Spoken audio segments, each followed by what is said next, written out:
What's going on, guys? And welcome to episode 178 of the Tastecast, our weekly podcast where we talk about random things in gaming. My name's Seth, and joining me today on my left, your right, is Chevy. And we got a lot to talk about in terms of the Game Awards coming up this Thursday. We plan on doing a live stream, but on our time, Pacific Standard. We'll be doing it probably around midnight. We haven't talked about a whole lot, but that's typically when we do these kind of things. And with that, we'll be discussing the nominees. We're a little late on that, but it hasn't happened yet. So we can talk about who we think will win, who we want to win, and we will be going through that very soon in this episode. But before we do that, how you doing? Good. Just got done watching Bleach, eating dinner, and now we're doing this. Yeah. We just got straight here and started filming. So I'm very tired. Mm-hmm. So this is going to go very smoothly, I'm sure. But I'm excited to talk about this because every year we watch the Game Awards. And even though some people take it serious, some people don't. Some people think it's stupid. I enjoy watching it because it's cool to kind of see, I guess, awards for games being legitimized. It doesn't shape my opinion on what's the game of the year, but it's cool to see what other people think. And also the reveals are always a huge pull for me. And then also with that, I want to remind people that we will also be doing our own Game of the Year discussion probably like a week after the Game Awards. So maybe this week or next week. I don't know. We got to figure that out, but it'll be happening soon. So make sure to stay tuned for that soon. Yeah. So I'm ready to get this started, though, if you are. Okay. All right, so this is the first Tastecast of the month, and that means we got to start with game releases. We're going to talk about what's coming out this month and discuss if there's anything we're stoked about or not stoked about.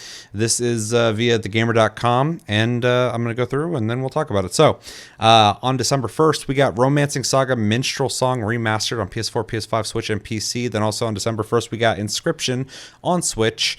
Really good card game. Check that game out. December 2nd, we had the Callisto Protocol released finally on PS4, PS5, Xbox One, Xbox Series, and PC. And then on the 2nd as well, we got Marvel's Midnight Suns kind of sneaking out on PS5, Xbox Series, and PC. Also on the 2nd, wow, Need for Speed Unbound, PS5, Xbox Series, and PC. As well, on the 2nd, we got Resident Evil Village Winter's Expansion on Switch. Then on the 5th, we got Hello Neighbor 2, PS4, PS5, Xbox One, Xbox Series, and PC. And then on the... Did I say 6th or 5th? You said 5th, but it looks like I can't really tell. The font's kind of small. Well, it's the 5th or the 6th. The font is weird.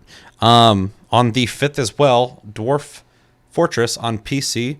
And then on the 5th... Is that font? No, that's 6. Okay. Hello Neighbor 2 is on December 6th. Also, Dwarf Fortress, December 6th.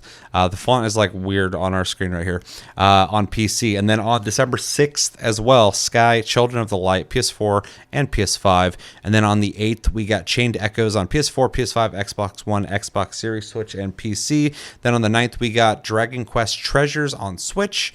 I don't know what that is. Then also on the 9th, we got Choo Choo Charles on PC. I know everybody's really excited for that one.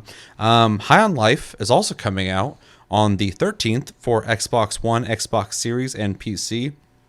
Also on the 13th, Crisis Core Final Fantasy VII Reunion on PS4, PS5, Xbox One, Xbox Series, Switch, and PC. And then Neon White comes out on PS4 and PS5 on the 13th. And then on the 14th, we got The Witcher 3 Wild Hunt on PS5 and Xbox Series. I believe that is the next-gen upgrade. And then on the 16th, we got Resident Evil 7 Biohazard on Switch. And last but not least, Valkyrie Profile Lenneth on PS4, PS5 on the 22nd. Chevy, what games are calling out to you on the 5th or 6th of December? Well, out of the games on this list, Romancing Saga is something I'm interested in, but it's not really like a priority for me. I don't really have like a big history with the Saga games. So, but if I can find time, I do plan on picking that up at some point. Dragon Quest Treasures, if I'm not mistaken, is the side game / like prequel style game with, I can't remember the dude's name. He was the blue-haired rogue character in the last Dragon Quest, and his sister going around collecting treasure and stuff like that. Interesting. I could be wrong. It's hard to tell from just the name alone. Crisis Core, I'm picking up, and I need to find time to play. Apparently, might have to put Harvestella on a second pause to get to another game. Damn. Neon White, I have on PC. I've played a decent amount of it. It is a fun game. It is cool to see it coming to console. And I think Valkyrie Profile Lenneth is an older one that had also came with, if you had pre-ordered the new Valkyrie Profile that came out. And I think this is just a standalone version of that now. So I probably would pick that up as well. But again, I'll wait for PC on that because I have a feeling it'll come later. Yeah. Anything else? Nope. All right. So I have not picked up the Callisto Protocol yet. I plan on picking it up. The thing that got me kind of hung up is on release, it was getting across the board horrible reviews for PC. I guess there was a lot of stuttering issues, so much so that they talked about it on Twitter. So I kind of held off on that, and I've been thinking about maybe picking it up on PS5, but I kind of want to play it on PC. So I should own that, but I don't. So I do plan on picking that up. Marvel's Midnight Suns, I kind of wanted to pick up, but now that it's released, I'm hearing really good things about it. So I definitely want to pick it up now. But it's really interesting how that kind of dropped on the same day as two other games that everybody wants to play as well. So it's like it kind of got overshadowed, it seems. So yeah, I want to pick that up. I also want to pick up Need for Speed Unbound. I've been hearing really good things about that as well, which is really cool because oddly enough, I've been kind of pro that game ever since I first saw it. I was like, this is, an identity Need for Speed can finally have. So I'm kind of about it, and I've been hearing really good things about it. I heard that the racing's really good in it, which I mean that's what we kind of hope for. But that's something that that I feel like Need for Speed couldn't figure out what it was doing with their brand. So anyway, want to pick that up. Let's see. I also want to pick up High on Life. That game looks really cool. I don't know if the gameplay is gonna be that great, but the humor seems cool, and it seems a lot more robust than you'd expect from a game like that. So definitely will be picking that up. And then Crisis Core Final Fantasy VII Reunion I want to pick up as well. I haven't beat Final Fantasy VII Remake, so I feel like I should probably beat that before I pick this up. But it is a prequel, so I don't really need to beat Remake before that. But it'd be kind of ridiculous if I had not finished the one that came out before this. So, but yeah, I'm really excited for that. It's looking really cool, and I never played the original, so it'll be really neat to experience. And then I'm definitely interested in The Witcher 3 graphical overhaul. Witcher 3 is great. I haven't played in a while. I've been wanting to play through it again, so yeah, definitely want to check that out. And I think that's everything. Way more games this month than I thought, but also outside of the Callisto Protocol, even though I've been hearing mixed things on it, not a whole lot of high profile games in the sense of like I have to play it. So it's kind of nice because it is the last month of the year, and it feels less stressful than like when God of War dropped. I'm like, I have to play this and beat this right now. Yeah. So yeah, that was what made me I had to pause Harvestella because I was like, I have to beat God of War like right now. Yeah. So. Don't want spoilers, and I want to do the review, on time. So I don't have that with this month, so that's really nice. Yeah, but overall, looks like a cool month for games. A nice way to end the year, and what a year it's been with all the crazy games that have come out this year. Anything you want to add to this? I think that covers it. All right, let us know in the comments what games are you picking up this month? What games have you picked up this month? What games are you kind of thinking about maybe? And what games would you recommend us pick up? If there's one on here you're like, you're not going to pick up Dragon Quest Treasures, what the fuck? Let me know everything you're thinking in the comments below when it comes to game releases in December. All right, so let's jump into what we've been playing. And you can start us off this week with what games you've been playing. Okay. Managed to get some rating in Final Fantasy 14. We got a new person, so we were they haven't like really done any rating in like 6 years, so it was kind of like teaching session. Mm-hmm. So we didn't get very far, but it was nice to be able to get in there. They're picking up stuff pretty quickly. We were kind of just throwing them into the fire though, so They didn't complain, so that's good. One thing that, and anyone playing any form of MMO knows, but you either have the patience for it or you don't when it comes to raiding. So not everyone can handle dying over and over and over again to learn something. Yeah. So they've been very patient, and I appreciate that. So that's pretty much it there. I'm only logging into Raid right now. There's a patch coming out soon, so I'll be able to log in a little more frequently coming up. But for now, I just don't really have any side stuff in the game that's like, I'm like, I gotta do this right now, because it's just other things I want to do right now. That being said, I've also been playing Harvestella. I brought it up a couple times earlier, but been trying to get through that game. It is a lot longer than I originally was aware of. Apparently, it's a full 50 to 60 hour game. Also, and I don't know if this is just a chapter 3 thing, but chapter 3 is significantly longer, and it feels like it is split into 3 separate chapters of its own, and all the side quests just keep unlocking constantly as you're going through it. So I'm not complaining so much as the pacing seems a little weird. But it would not be the first time Square has had chapters that are super short and other ones that are super long in their RPGs. So Final Fantasy 15 was very guilty of that. Some chapters were like a mission or two, and then others lasted hours. So made it through 3 seasons in the game. In case you're unaware, it's a JRPG with farm sim elements to it, similar to that of like Harvest Moon, Rune Factory, Stardew Valley, etc. I've made it through spring, summer, and I'm halfway through fall now. So I've gotten to experience 3 of the seasons in the game, different crop types, different machines you could build for processing the things you find or grow. Are the seasons a story-based thing, or will it keep repeating? The story progresses as you do the quest, so the seasons just happen. Okay. The one like kind of like gimmick to the game is that every season has 30 days, and then there is 1 day of an event called Quietus, which everyone stays in their house. For some reason, your character is unaffected by it, and you can't grow anything. All your crops die, so you have to make sure to plan out your crops really well, because if you, like, for example, let's say like you plant lettuce takes 2 days to grow. If you plant it on the 30th, you're not going to get it. It's going to be dead when Quietus hits. So it's a waste of money to go buy those seeds at that point. Though fishing is always a good option if you're not sure about growing anything. It's also interesting because like in Stardew Valley, you have your entire plot, right? And you can just put like a beehive like here and whatever, wherever you want to on your land. In this, you can't put anything wherever you want. There's a farm section of your property, and then there is this place for, like, they're not called this, but your chickens and your sheep, basically. And they can be expanded, but they can't be moved or anything. So there's no customization in that regard.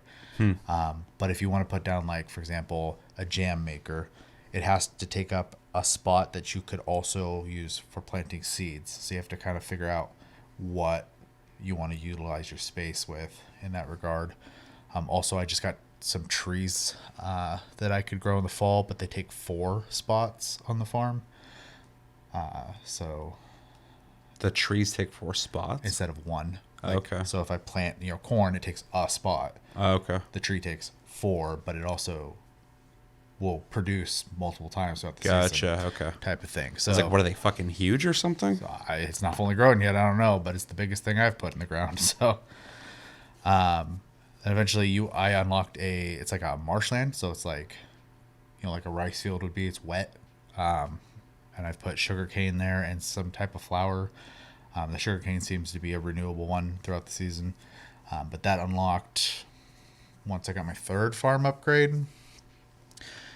Also during Quietus, there's a well on your property that a light glows, and you can jump in, and it's like a deep dungeon. So, and every 5 floors is a checkpoint that you can return to next Quietus to keep delving down deeper. And the monsters get harder and harder as you go down, type of deal. There's also materials you can only get in there. So, It's an interesting gameplay loop. Yeah. So far, the story has been pretty interesting. I haven't gotten a lot of it. I've gotten a crap ton of side stories, and though none of them are like really deep, they cover a lot of different types of story, and some of them have been like a little darker than I expected, which was kind of nice to see. Instead of everything just being like happy endings and stuff like that all the time. An example is like there's one quest, without going into too much detail. Basically, a father was in charge of a lighthouse. He didn't turn on one night. Some sailors didn't make it. He blames himself for it. Won't work on it anymore. His son's like trying to convince him to come back. And the father basically tells him, I'm not ever doing it again. And becomes an alcoholic. That's the whole quest. So the son's stuck with the lighthouse, and there's no like happy ending to it. So it's kind of interesting. And there's stuff like that all over. There are multiple towns you go to, and they do sell different things. Also, any movement you do, the time for your day winds down as well. So you only have X amount of time every day to do something. So, like for example, you wake up, take care of your farm real fast, as fast as you can, buy anything from town you got to do real quick. And then with whatever stamina you got left, you hop on your mount, go to a town, do side quests, or go to the next dungeon, get in there and fight. Fighting also takes stamina and time. You got to get out of the dungeon before you just pass out on the ground from being exhausted. So there's a lot of time management involved as well, which anyone who's played like Harvest Moon or Stardew Valley is going to be familiar with. Yeah, it sounds like Stardew Valley in that regard. Yeah. So, yeah, it's really hard for me to stop playing when I turn it on because you're trying to pack as much as you can in every day. And then you're like, you had a project you wanted to get to. And so like the next day rolls over and you're like, shit, okay, I'm going to go do that real quick. And then all of a sudden you play out the next day and the next day. And I eventually have to go, okay, save and go to bed, dude.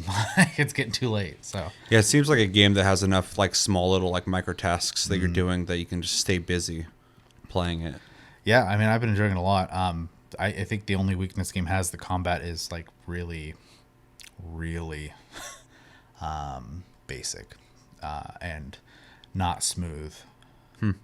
You most weapons you have like a 3 attack combo, and it's like swing, swing, swing. Like this weird delay in between every swing, and then your character stops for a moment, and then you do the exact same combo again. And then you have 3, moves that are on cooldown that'll do like a quick effect real quick. So it's really probably the weakest part of the game. Do you level up and get new abilities? You have skill trees, Okay. yeah, that are based off EXP, or based off. It's kind of like EXP. It's based off usage, and then you level at the end of a day, so you get all your EXP once you go to bed. So you can't like level in the middle of a dungeon. You have to like have finished the day out, and then you'll collect your Interesting. EXP. So yeah, a lot of fun. I would recommend it. It might not be for everyone, but if it's if you're into those farm sim type games, I've been having fun with it, and it's got that Square Enix touch to it where it's about crystals and It's definitely a semi Square Enix sci-fi. thing. So Yeah, I want to pick it up. I think it sounds cool. Looked cool originally. At this point though, because I have so many games to play, I might wait till there's like a sale. But I know Steam will be having their winter sale soon. I think. they just had it. Was that the winter sale? That was I thought that was the Black. Christmas sale or whatever. Oh, I thought that was Black Friday for some reason. You're right. It was Black Friday. Yeah. Anyway, regardless of that, they'll have a sale fucking soon at some point because Steam always has a sale going on. I actually picked up Star Ocean for the Black Friday sale because it was already on sale. So I was like, well, fuck, I plan on playing that anyways. I'm going to just grab it now. It was already on sale. Yeah, it was like a 10% off sale. But Oh. It was on sale. Might as well. Yeah. So I'll probably play that after Crisis Core. I was going to say next, but I need to play Crisis Core. Yeah. But I'll probably catch Harvestella on sale, and that's probably how I'll pick it up. Because, yeah, like I said, I got too many things.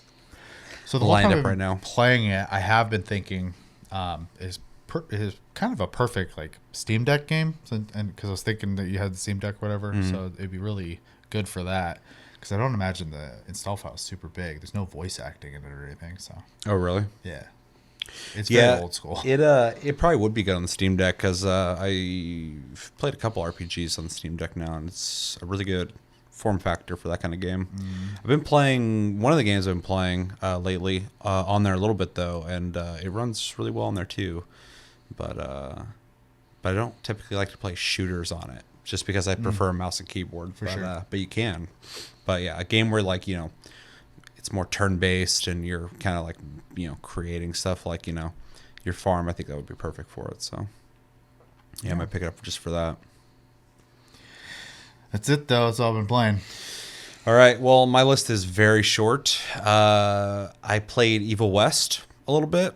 Not a whole lot, but I've played it. In case you don't know, it is that Western vampire game that has the 2-player co-op.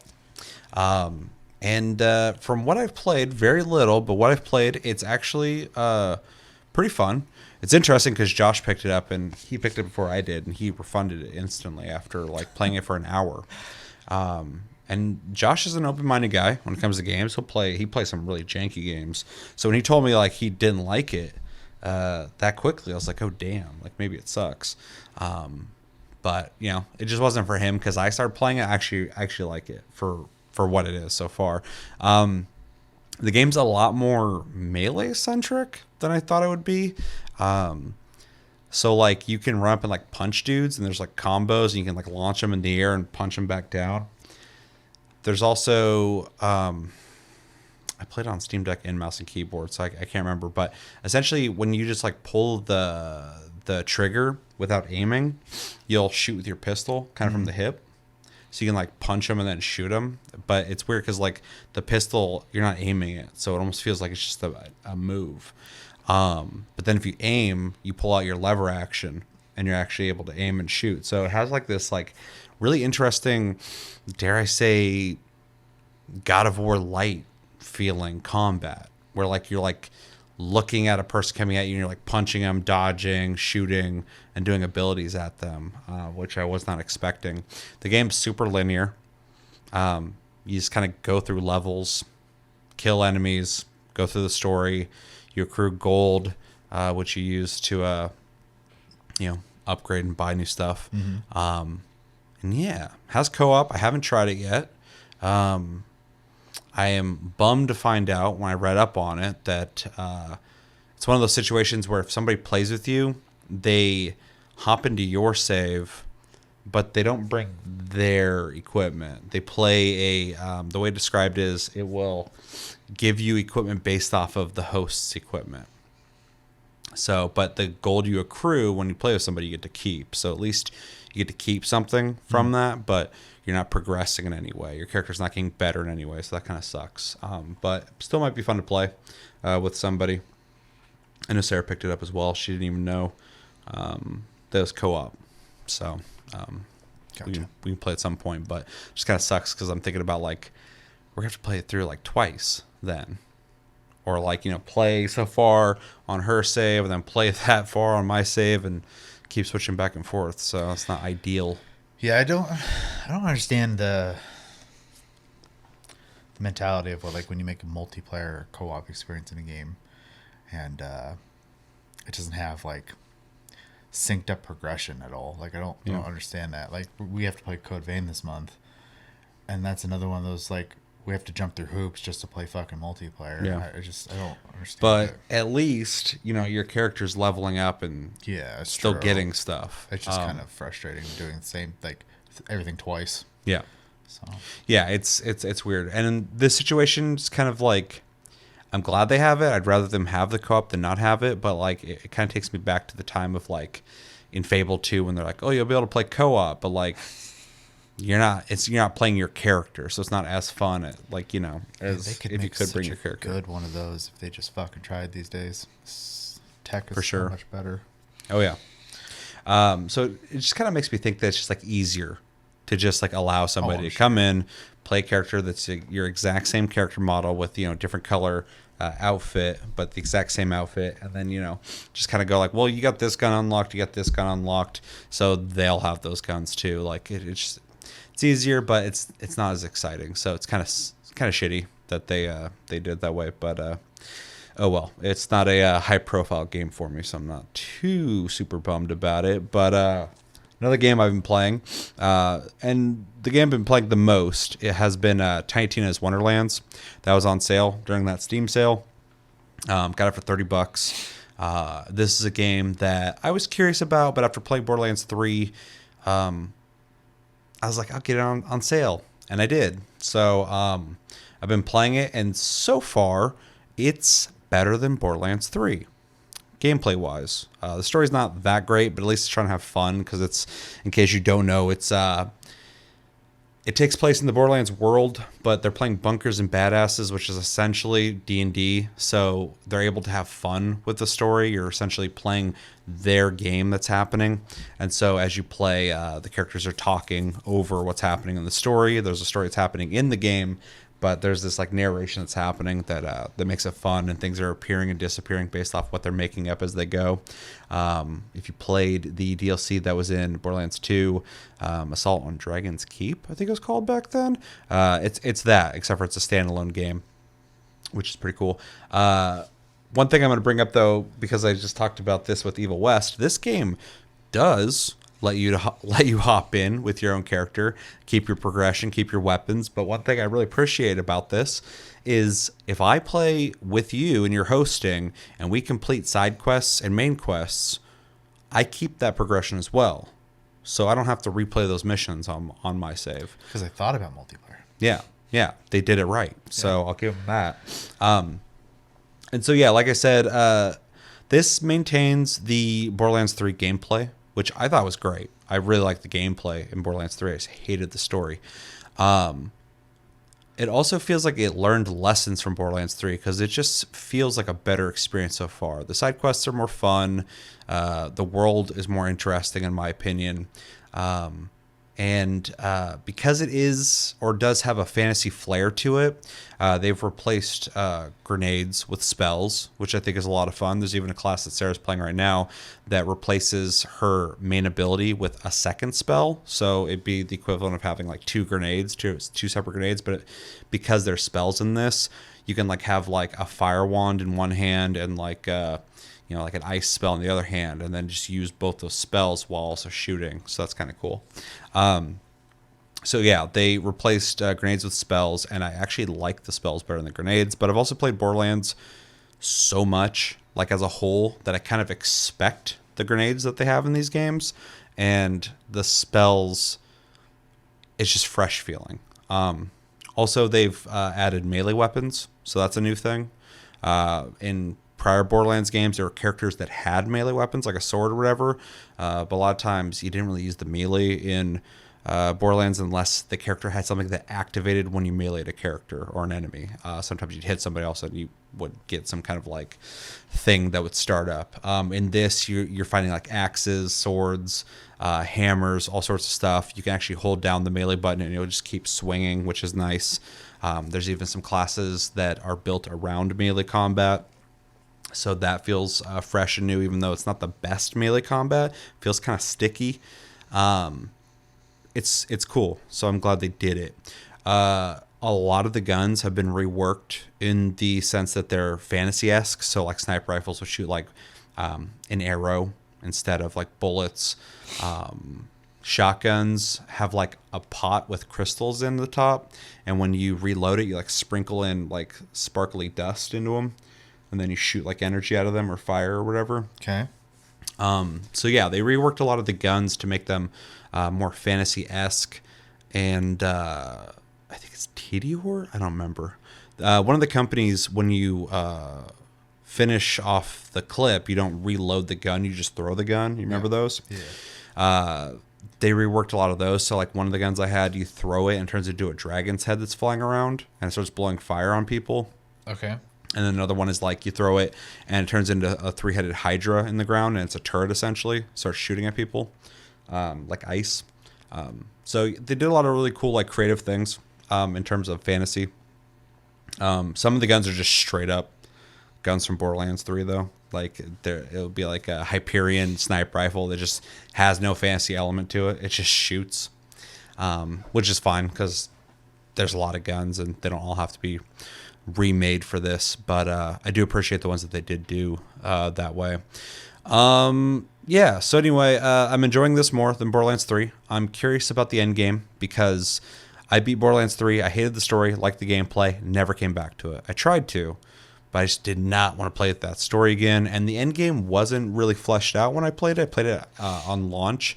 I know they reworked it, but I just wasn't interested enough to come back and play it when they did that. But I guess in this, it sounds like from what I've read, they've thought about endgame more than they did in Borderlands 3, in the sense that I guess when you beat this game, it unlocks a castle where you can go on runs with your friends, set up modifiers to make them harder for better rewards. There's 3 different currencies you accrue to buy different things.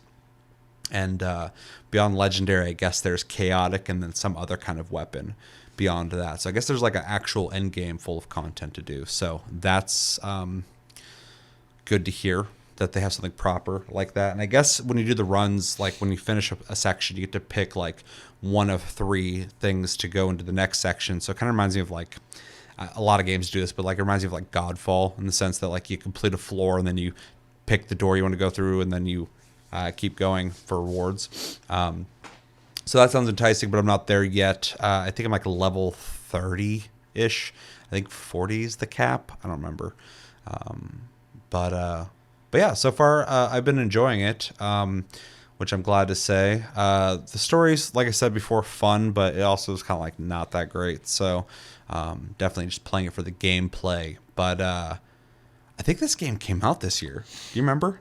I have no clue. I think it came out earlier this year. So it's interesting to see that it was already on sale for $30. But it's worth the $30 in my opinion. I've been enjoying it, and yeah. It's really weird because I kind of wrote that game off. I like stopped thinking about it because I after Borderlands 3 I was like, whatever. I'm not too worried about it. I'll play it at some point, but saw it on sale and I was like, I'll check it out. I'm glad I did because it's fun, but it's not like amazing, but it's cool. It also has crossplay, which I really appreciate. More and more games need that. Oh, fun tidbit: Warframe has it now. It's out. Yeah, Chris and Scream tested it out the other night. Interesting. So, how's that work for if I wanted to play on PC? Can I transfer my shit? I don't know about that part. Because when they were discussing it, I was mostly just kind of half-assed listening to it. So, but You have to look into that. They kind of just rolled that out. I remember hearing they were gonna do it. I didn't realize it'd be that quick. Either. I just remember Scream popped in Discord. He was like, this is coming soon or is out or something like that. So That's cool. yeah. More and more games need that. I posted about it on TikTok, but there is a Starship Troopers game coming out. Right.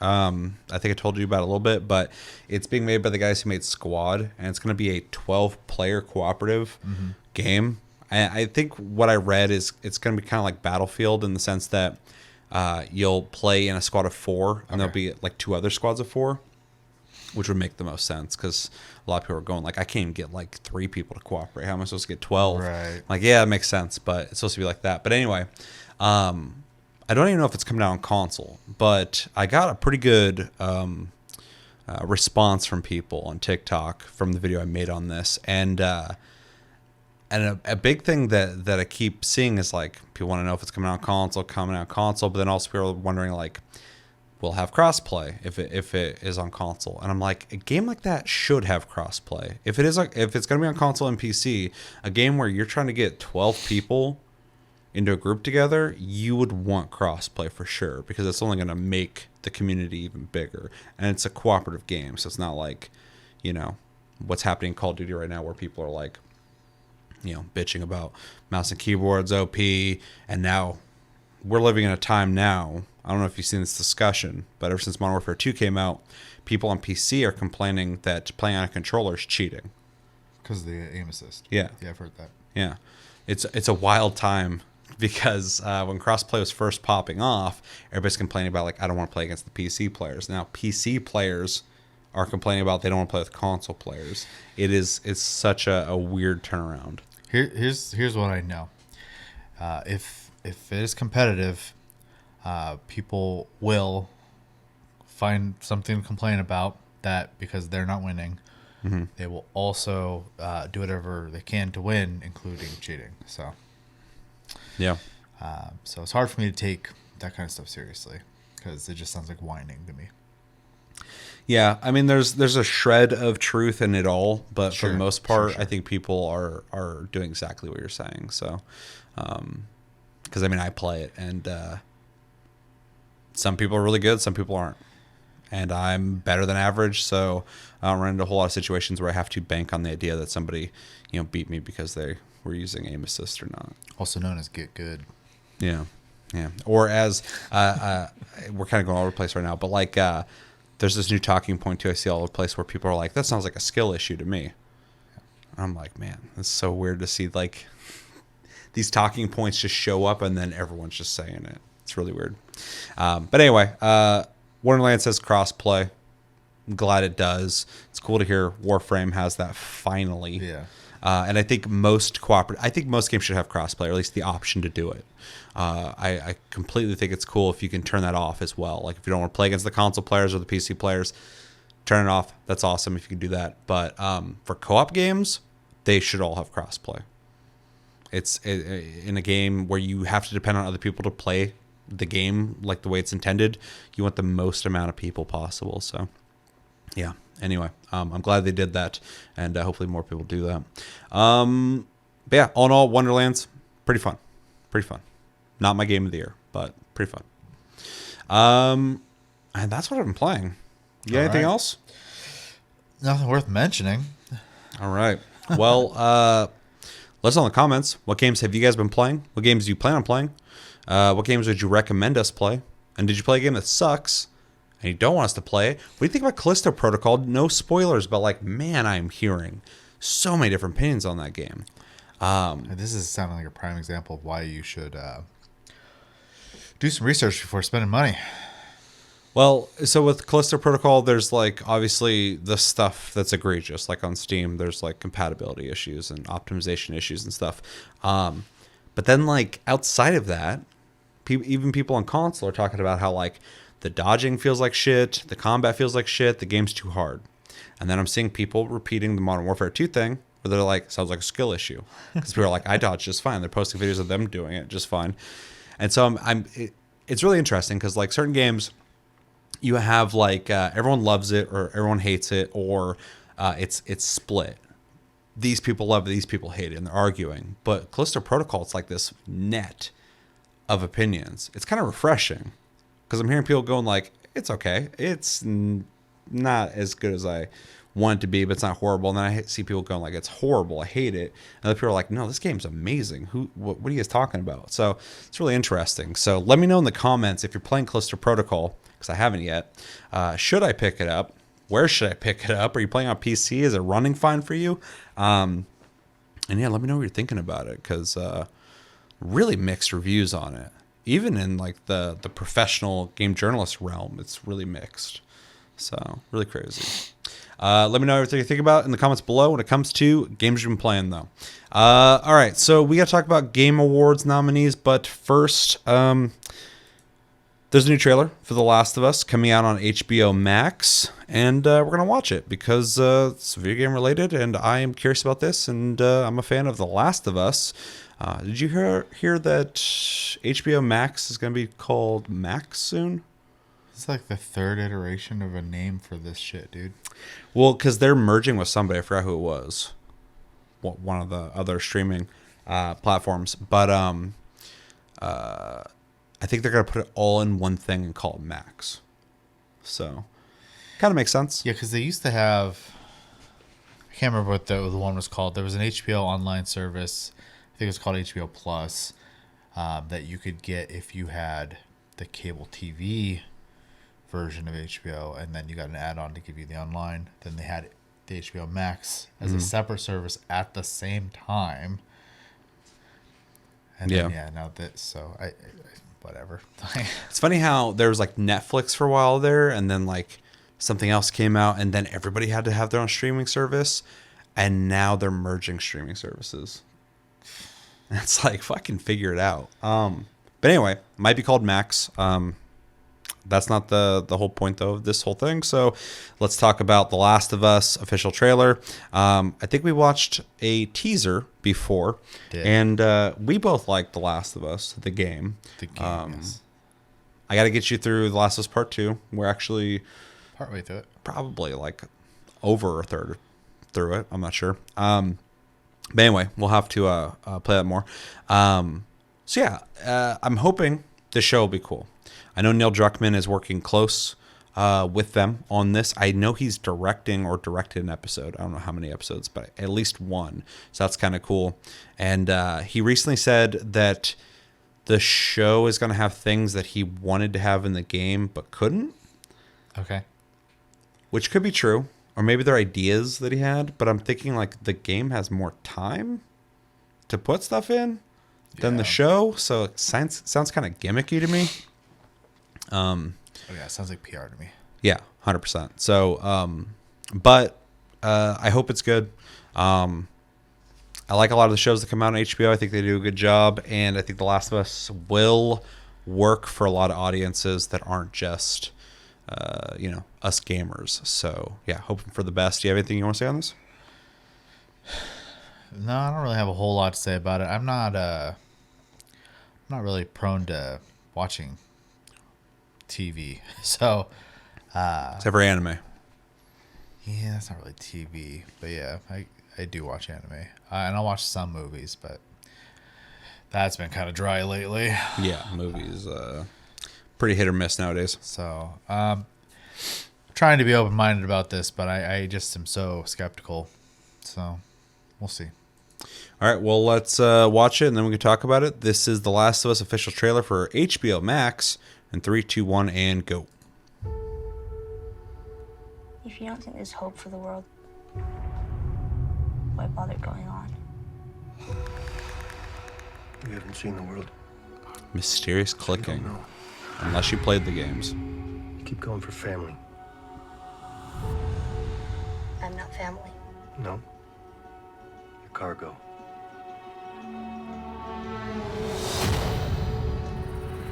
Why are you so important? Somewhere out west, they're working on a cure. I think what really impressed them was the fact that I didn't turn into a monster.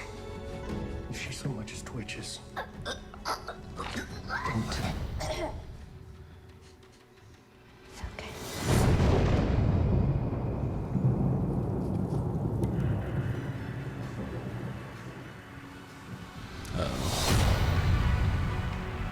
If I'm taking you with me, do what I I'm say. gonna get in when I trouble. say. You got any advice on the best way west? Hopefully it's not loud Yeah. enough for Go YouTube to care. east.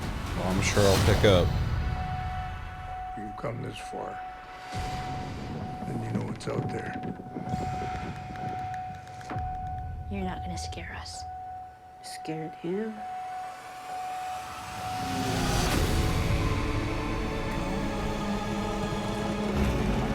You have a greater purpose than any of us could have ever imagined.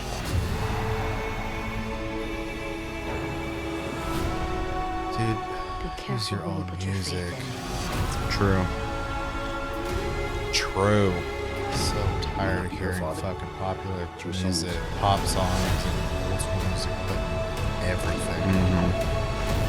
Yeah, it's boring.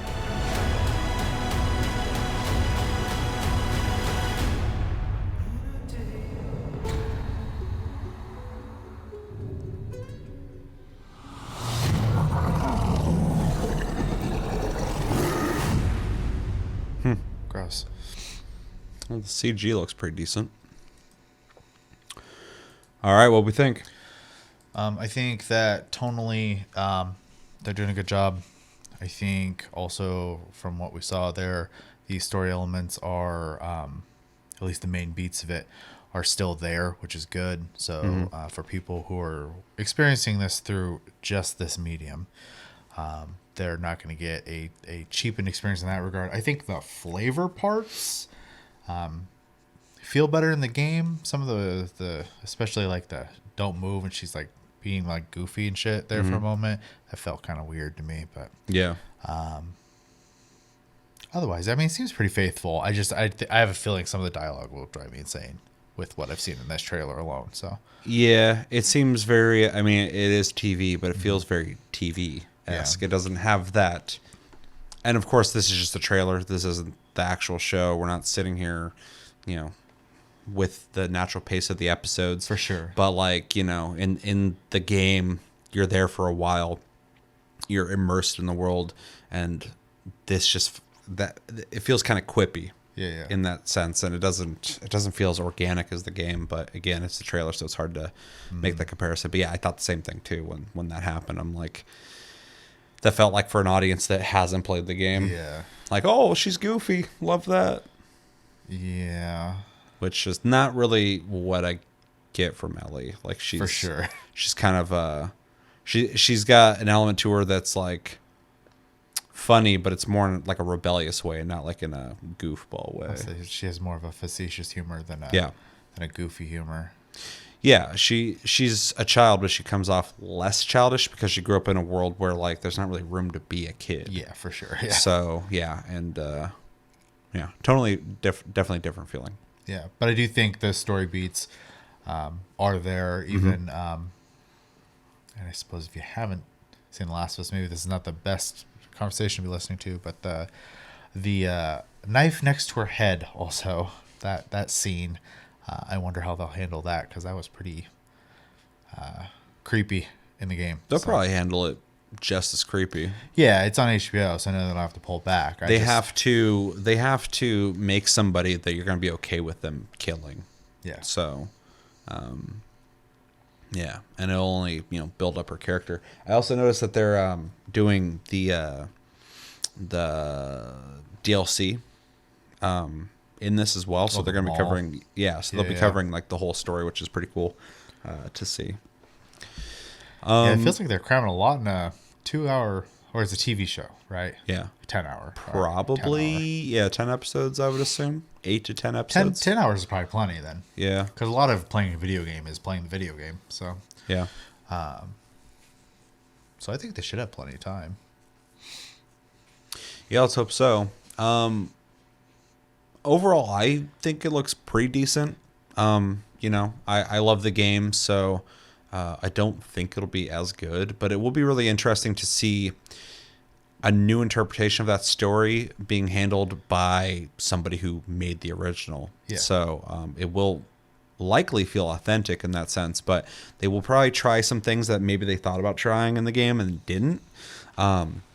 Also, maybe after making the game, maybe had some ideas that might have worked that he didn't put in the game originally that they might try here. I can assume that will probably happen. So that'll be fun. I'm seeing some scenes here where they're talking to people that I don't know who the hell these people are. Yeah. So they're definitely going to be doing their own thing in some ways.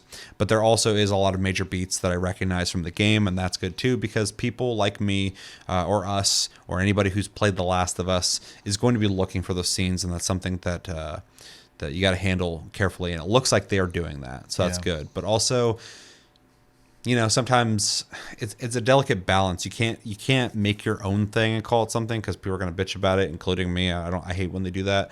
But also, if you do it verbatim, people will like the authenticity of that. But you have to have some things in there that change things up, and this does seem like they're going to be doing that. So, I honestly think this is probably going to be pretty solid. Yeah, it feels pretty faithful. I just love the original game so much, and this doesn't look as good as that.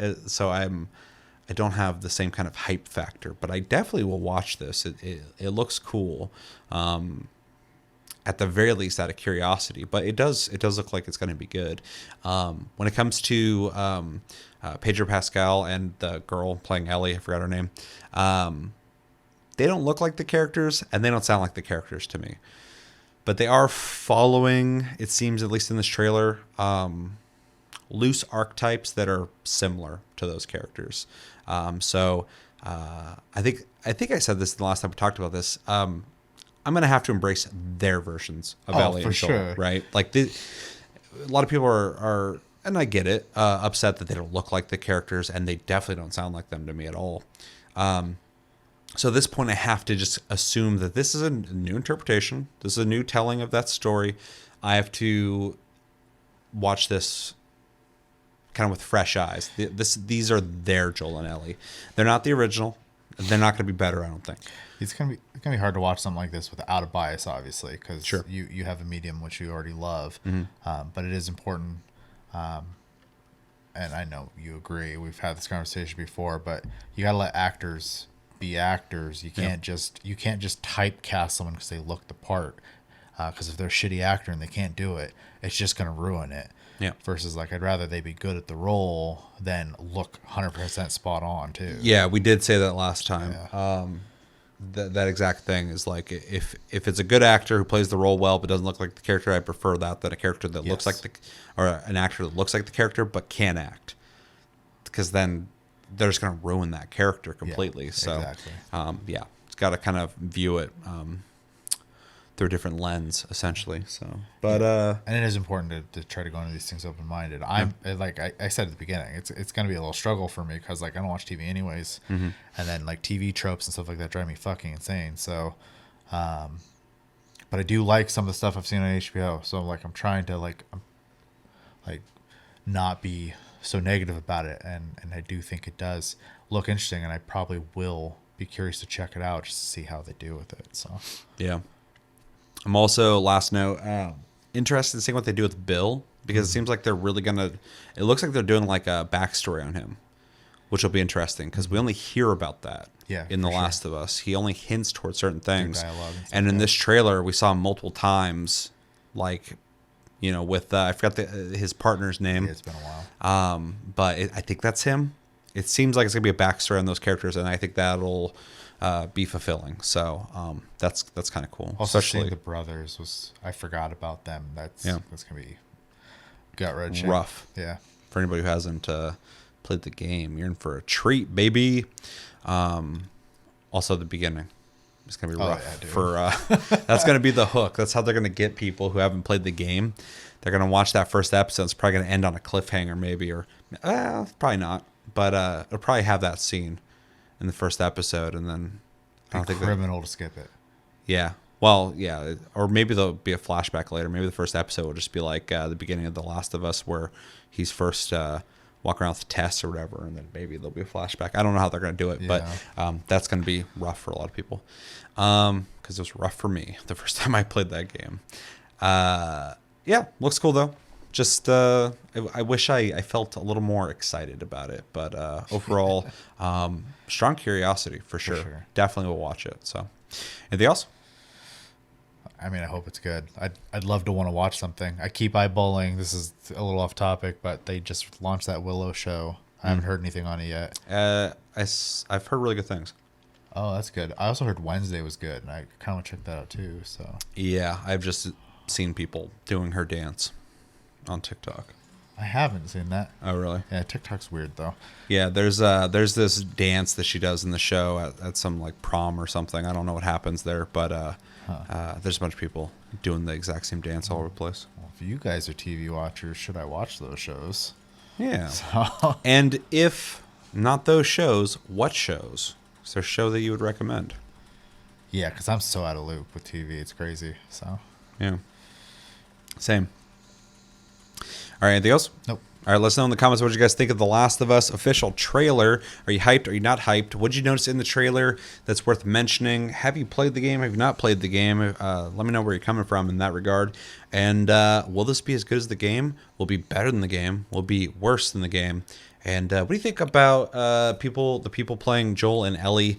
Are they selling it to you, or are they not? Let me know everything you think about in the comments below. All right, let's talk about what we came here to talk about today, and that is the Game Awards. Game Awards is happening this Thursday, and there'll be game reveals, and there will be awards given out at a very fast pace, I assume. This year, I hear they're shortening the Game Awards because of feedback. People always say that the Game Awards feels really long. I don't mind it, but I know a lot of people think that it just feels like long and drawn out. So I heard that they are shortening it. I don't know for sure. Dude, but it already was rapid fire. How are they gonna? Never mind. We'll find out. Well, they give awards between things. Yeah. Like they'll have like a world premiere, and then real quickly it's like, and by the way, these people won this award, and then another world premiere starts. I'm like, whoa, hold on, what just happened? Too long, Jesus Christ. So yeah, anyway, we'll be watching that this Thursday, streaming it, and unless technical difficulties happen, but let's cross our fingers that That's doesn't the happen. plan. That's the plan. And again, we'll be doing that around midnight PST. We're on the West Coast. So yeah, in preparation for that, we're going to go through every category. We're going to discuss the categories. We're going to discuss the nominees. I would like to maybe try and focus a bit on what we think will win and what we want to win. Okay. And then for Game of the Year, we will not discuss that. We'll discuss the nominees, but we're not going to discuss what we think or what we want to win, because we have to do our own show where we're going to be discussing that. It needs to be a surprise. So we will not be going that far into it, but we can at least talk about the nominees, if they deserve to be there, and probably what we think is going to win. So we'll get there. So let's just jump into this. Unless you have anything to say. No. All right, so we're starting at the very end category. There's 31 categories, so we'll try and do this timely. And it'll be really easy with this one. This one is Best Esports Event. Recognize an event across single or multiple days that delivered a best of class experience for participants and broadcast audiences. I don't care about esports events, so I don't really have an opinion on this. When it comes to what will win, I'll just say EVO 2022. And that's what I want to win. Yeah, I don't even though I don't care. I don't have a hard opinion on any of this stuff either. However, I'm also going with EVO, and I also think a perk of EVO is that they usually announce stuff for fighting games there as well. And I do have a mild interest in fighting games, so there is something in there for me at least. But on a competitive level, I don't care. So yeah. All right. Next topic is our category. Best esports coach. The esports coach judged to be the most outstanding for performance. I should have probably read the things for anyone listening. Let me go back real quick. Best esports event. The nominees are EVO 2022, 2022 League of Legends World Championship, PGL Major Antwerp 2022, the 2022 Mid-Season Invitational, and Valorant Champions 2022. Sorry, I didn't read those before. I'm very tired. I said it wrong. It's Valorant. Valorant. Yeah, I'm so tired I forgot to say that. All right, so anyway, continuing on, better than before. Best esports coach. The esports coach judged to be the most outstanding for performance and conduct in 2022. The nominees are Andriy Blade Horodietsky. I'm going to say it authentic. Matthias Bizka Tarasconi, Eric Doombros Sandgren, Robert Rabin Dolstrom, Go Score Dong Bin. These names are all rough for me to say. And I don't care about esports. I don't care about coaches. I'm sure they're all great. I'm sure they all deserve to be here. When it comes to what I think will win and what I want to win, let's see. What games do these guys play? Two CSGO guys. Let's go with Andriy Blade Horodietsky because he got a cool name. Yeah. I also don't care about any of this stuff, including CSGO, Valo, or League of Legends. So I'm going to go with whose nickname I like, and I'm going to go with Doom Bros. Doom Bros. Is he all the Doom Bros? He's the what's that called? The collection of Doom Bros. The collective of Doom Bros. Culmination of Doom. After they did the oh god, what's that dance that they do in Dragon Ball Z? Fusion Dance. Yeah, Fusion Dance. That's the Doom Bros all in one. All right, and let us know in the comments what you guys think of these categories as well, and who you think will win, who you want to win. Okay. Next one we got is Best Esports Team. Recognizing a specific esports team, not the full organization, judged the most outstanding for performance and conduct in 2022. Nominees are Dark Zero Esports, FaZe Clan, Gen G, LA Thieves, and Loud. Yeah, I don't have an opinion, so I will go with LA Thieves for Call of Duty. Yeah. That's who's going to win and who I want to win. Yeah. I actually, out of all of these, the only thing I even like remotely watch, and it's very rarely, is Apex. So I'm gonna go with Dark Zero. All right. Next category, we got Best Esports Athlete. The Esports Athlete judged to be the most outstanding for performance and conduct in 2022, irrespective of game. We got Jong Chovi Ji-hoon, Lee Faker Song Hyok, Finn Kerrigan Anderson, Alexander Simple Kostieliev, and Jacob Ye Whitaker. I'm going to go with Alexander Simple Kostiev because I like the name. Other than that, I don't care about the esports. What do you got? Yeah, I don't care about any of these sports either, and I'm gonna go with Simple because it is simple. Simple. All right. Hopefully, we've got some games to talk about next. There we Best esports game for the best, or for the game that has delivered the best overall esports experience to players, inclusive of tournaments, community support, and content updates, irrespective of genre or platform. The nominees are Counter-Strike Global Offensive, Dota 2, League of Legends, Rocket League, and Valorant. I feel like these games never change. Every year it's the same. I am going to go with Counter-Strike Global Offensive because it is a game out of these that I would play. Yeah. I guess with this I can have a little bit more of an opinion. I think League of Legends will win. I want Counter-Strike to win. I think, just to mix it up a little bit, I think Valorant's gonna win. Damn. Because I see a lot of people stream that game. I see more and more people talking about it too. Yeah. I still think it's completely ugly to look at, but Yeah, it's ugly, and when I played it, I hated it. but I would prefer to see like Rocket League win. I think it's more exciting. So Yeah, fair. All right. Hopefully we find something that we can actually talk about here. Most anticipated easy. game, recognizing an announced game that has demonstrably illustrated potential to push the gaming medium forward. The nominees are Final Fantasy 16, Hogwarts Legacy, Resident Evil 4 Remake, Starfield, and The Legend of Zelda Tears of the Kingdom. Now, the game I would like to see win this is Final Fantasy 16, because that is, out of these, my most anticipated game. Resident Evil 4 Remake probably being a close second. To be fair, I want to play all these games. The game I think is going to win is either Starfield or The Legend of Zelda. It's hard for me to pick because I know Starfield has mass hype behind it, and Zelda is Zelda. yeah.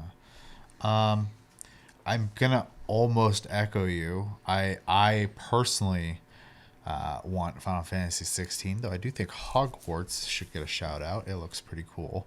Yeah. I do think Zelda will win, though, just because Nintendo. Yeah. Yeah, we pretty much agree on that.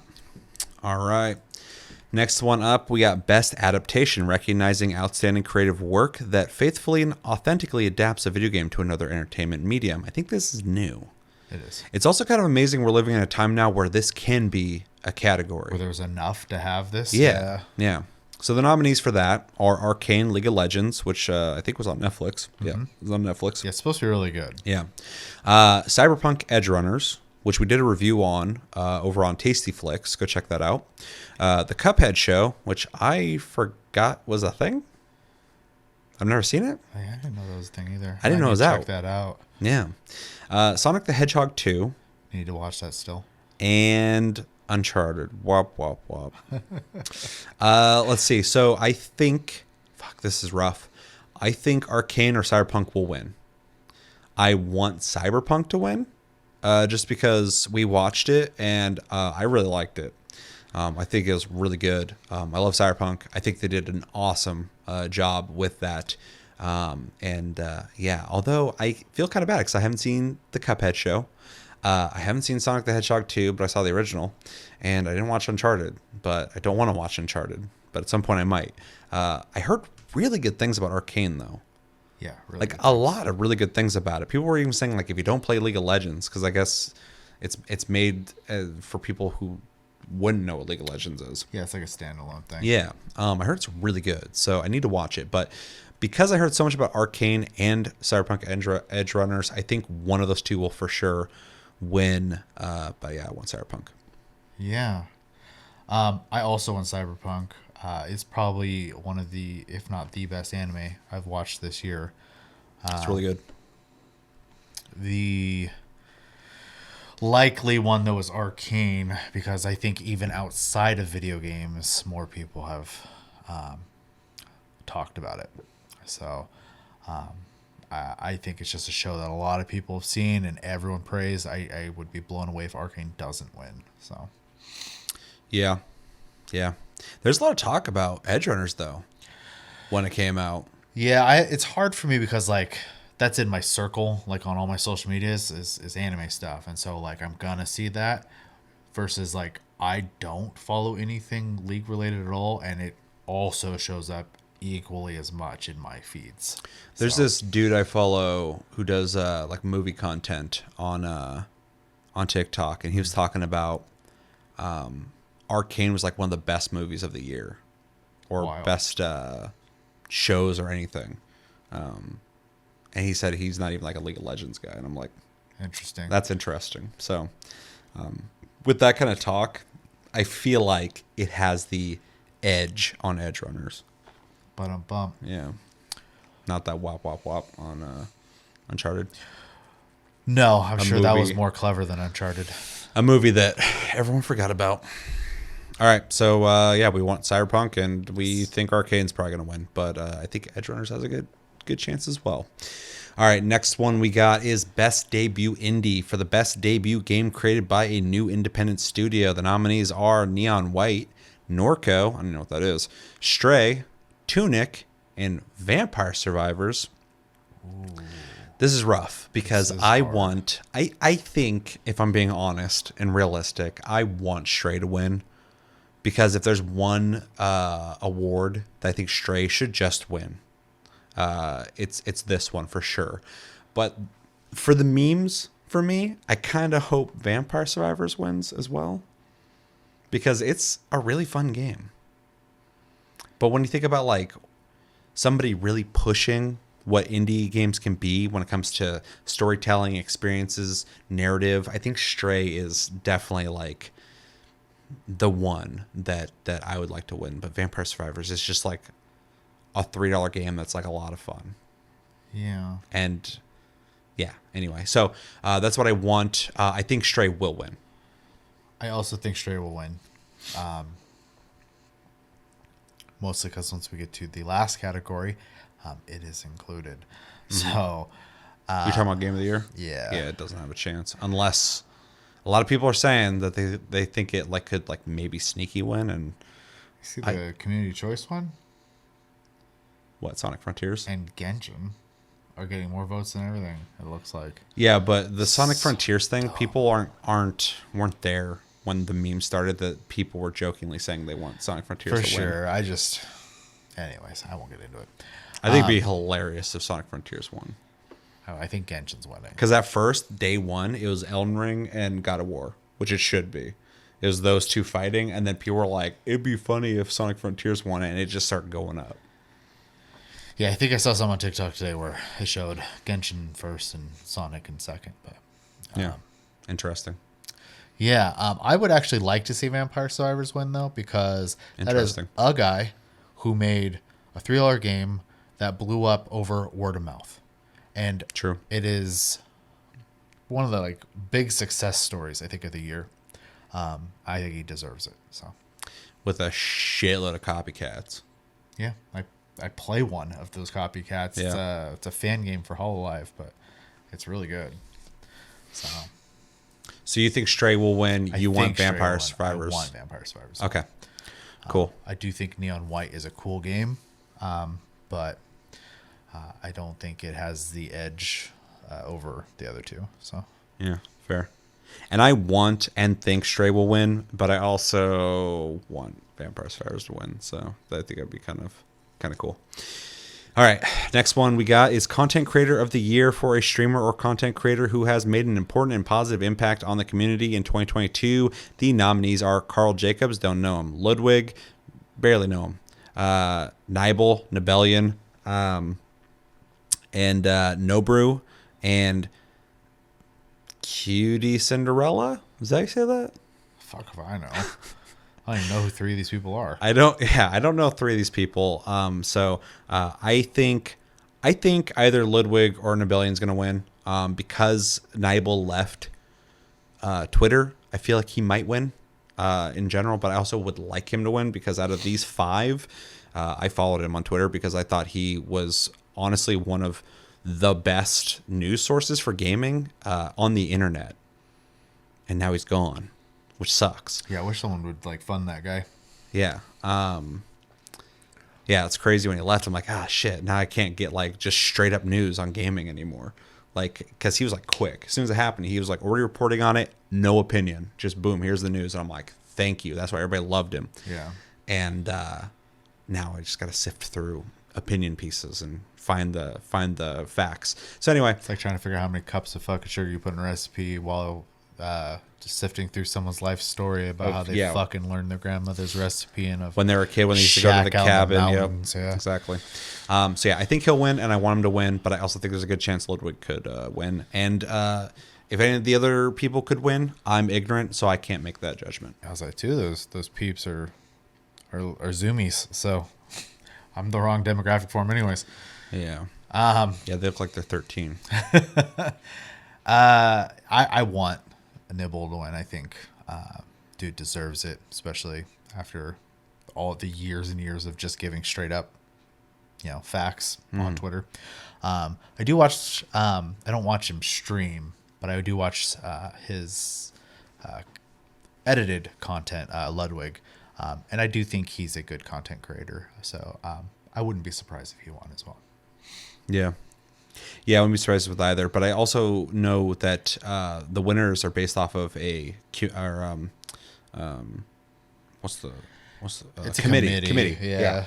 There's a committee that picks these, and they use our votes essentially as tiebreakers. I know when Nibelian left Twitter, Jeff Keighley was one of the first people who was like, vocal about like, shit, that sucks that he's gone. So I feel like he's gonna win just because of that. Maybe to kind of, he's on here and like he's from Twitter, and I feel like they're gonna make him win this to maybe get him to come back. Like, because he deserves the recognition. He's been doing it for a long 100%. time. Yeah. So I feel like he's gonna win. Also, shout out for the fucking mob profile picture. So Yeah, I've never watched that anime, but every time I see that face You should watch it, anywhere, it's great. anywhere on the internet, I think of him. Yeah. And it's not even him. That's from an anime. So, all right. So, yeah. Next one up, we got Best Multiplayer for outstanding online multiplayer gameplay and design, including co-op and massively multiplayer experiences, irrespective of game genre or platform. The nominees are Call of Duty Modern Warfare 2, Multiverses, remember that game? Overwatch 2, remember that game? Splatoon 3, and Teenage Mutant Ninja Turtle Shredder's Revenge. Very interesting. This one's tough for me. Holy shit. Okay, so I don't think Overwatch 2 is going to win, even though typically I would say that it's going to win because it's a Blizzard game. That game met some very big critiques and still does. So I don't know if it's going to win. I think Modern Warfare 2 could definitely win because it's just a big game. Everybody's played it. But Multiverses was kind of a big deal when it first came out. It's kind of lost that steam, though. So this one's a little tough for me. I am just going to throw it out there, and I'm just going to take the safe bet and think Modern Warfare 2 is going to win. But I would like Multiverses to win because it was a very out-of-nowhere, fresh game that was way better than it deserved to be. It still is. It's a lot of fun. I need to return to it. And when I was playing it, I really enjoyed it. So, it's new, came out of nowhere, did really well. I'd like it to win. I think Call of Duty will win. I also think Call of Duty will win. Though I think It deserves it too, though. It's great. I think Overwatch 2 has a chance as well, because as much as I've heard Negative. I have seen a ton of people who play it. So Yep. And it's free to play. I don't care about any of these games. The one I'm gonna the closest interest I'm gonna have on this whole list is Splatoon out of all of them. So I'm just gonna give my hope to that one, I guess. Okay. But this is not my genre. So you think Modern Warfare or Overwatch 2 will win, and you want Splatoon 3? Yes. Okay. All right, fair enough. This one's kind of tough because they're all just like they're multiplayer games, and like it's a whole Bucket of meh for like me. like voting what the best multiplayer game is when they're all good multiplayer games. Like it's kind of a weird optic to choose a winner for. Yeah. It's not very specific outside if you play with other people, and there's way more multiplayer games out too than just these. So it's like it's tough. Okay, so next one we got is best sports and racing for the best traditional and non-traditional sports and racing game. The nominees are F1 22, FIFA 23, NBA 2K23, Gran Turismo 7, Ollie World. What? Oh, skateboarding. Yeah. There's like a little indie game, so it's kind of cool it even made this. Yeah, for sure. I think FIFA 23 will win. I want Gran Turismo 7 to win. This is easy for me. Out of all these games, Gran Turismo 7. It's an awesome game. I love Gran Turismo, and it's the only game on here that I care about. But I know FIFA is huge worldwide. Yes. I played FIFA. We played FIFA for Plus Club, and it wasn't bad. pretty decent. Yeah. So, and when I said that, people were like, yeah, FIFA's always pretty good. I'm like, I don't fucking know. Yeah. So, yeah, I think it's going to win. I 100% agree with you on all fronts. All right, easy enough. Yeah. Next one we got is best sim and strategy, best game focused on real time or turn based simulation or strategy gameplay, irrespective of platform. Nominees are Dune Spice Wars, which I did not know came out. Mario plus Rabbids Sparks of Hope, Total War, Warhammer 3, 2 Point Campus, and Victoria 3. Sega's on here twice. Yeah, dude, it's funny because people think like Sega is just like Sonic. And I'm like, Sega actually still produces a lot of I games. just think it's weird how many strategy games they publish. They made that Humankind game too. Yeah. Weird. So it's yeah, it is weird. I don't know what to say here. So I'm gonna say I think Mario's gonna win, and I think Total War Warhammer 3 should win. I'm going to say I think Mario and I hope Mario. All right, fair enough. And I want to say Dune, but I haven't played it. I haven't really seen it. I don't So even know what the hell it is. it's I know there's a Dune game that the same publisher's doing that's a survival game. yeah, and I want And to play I'm that. interested in but that they haven't one. shown that. But I didn't know about this one.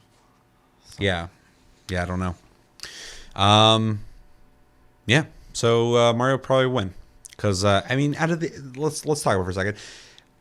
Sim is like a very specific genre for people who are into that. But this isn't being voted on by those people. So the mass majority of people are going to look at the recognition of brands they know, and those brands are Mario and possibly Warhammer. So yeah, Victoria I think is pretty popular too. yeah, I just in Paradox makes a bunch of games Yeah. that are like strategy that are well known amongst like strategy fans, but your average person voting Sure. and people in this committee are probably gonna look at Mario and go, they did a really good job with that Mario game. It's a me. Yeah. So I think it'll win. but Total War is also a huge franchise when it comes to strategy. So yeah. All right. Next one we got is Best Family for the best game appropriate for family play, irrespective of genre or platform. The nominees are Kirby and the Forgotten Land, Lego Star Wars The Skywalker Saga. I didn't realize a Lego game came out this year. Mario plus Rabbids Sparks of Hope, Nintendo Switch Sports, and Splatoon 3. This one's rough because I haven't played any of these, and I don't know if I would. I do kind of want to play Mario. I've never played a Splatoon in my life. I hear they're fun, but I don't know anybody who plays them, so it's really weird. Yeah. I feel like it's a conspiracy. I don't feel like the game exists. Should watch the stream. They're fun. Yeah, Or the game is fun, not necessarily I the should just stream. buy it and play it. Yeah. Let's see. I think and want Mario plus Rabbids Sparks of Hope to win, because I know nothing about the other games. Yeah. I've actually watched people play Kirby, Switch Sports, and Splatoon. They're all actually pretty quality. I kind of think and want Kirby to win. Everyone I watched play it loved it. So I do think, man, Switch Sports is probably a really good family pick, though, since we're looking at category. So I think Switch Sports will win. I want Kirby to win. This is one of those awards that's going to happen like in between two segments real quick. Like, by the way, best family, this one. Probably. And it's going to move on. So so you said which one you want? Which one? I think Switch Sports will win. Okay. Interesting. Because I do think it's the most like family, like, it's just sports that you get to do while moving and shit. Yeah. But I would like Kirby to win because I heard a lot of good things about it, and Kirby needs a little spotlight. True. All right, next we got best fighting for the best game designed primarily around head-to-head combat. What are these choices? The nominees are DNF Duel, JoJo's Bizarre Adventure, All-Star Battle R, The King of Fighters 15, Multiverses, and Sifu. Is Sifu a fighting game? I'm also gonna be that guy. Multiverses is also not a fighting game. Man, it's a platform fighter. Just like Smash Bros. Yeah, Those I don't are- consider Smash Bros a fighting game. Well, I differentiate them, but I do think they're fighting games. There's not traditional fighting games, but I think when people call them platform fighters, I think it's fair because the essence is different, but it's still head-to-head combat simplified. I don't think Sifu should be here, honestly, because it just seems off, but it is technically a fighting game. You are fighting NPCs. But I mean, like, is Dark Souls a fighting game? I don't know. It seems kind of weird to me. So anyway, I would like, you know what? I think Multiverses should win an award. So I'm gonna say I want it to win Best Fighting, because it did make a big splash, bigger than most of these games. Sifu also made a splash though, so I think either Sifu or Multiverses will win. I think there's a good chance Sifu might win though, because people are gonna, when I'm thinking about a committee and people, I think they're gonna see Sifu and it's gonna have limited areas to win an award, and people are gonna want it to win an award, and this might be it. So, and then Multiverses, like I said, made a huge splash when it first came out. So, yeah, I want that to win, and I think Sifu will win. Yeah. I think Multiverses will win out of all these. Just because of the accessibility of it. I would. This is like the only one I've had like any sort of opinion about, like at any like strong level. I think King of Fighters is the only like.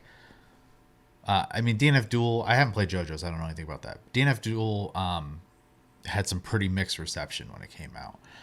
King of Fighters is a solid fighting game, always has been. So I would want that one to win. But Multiverses, I think, will win.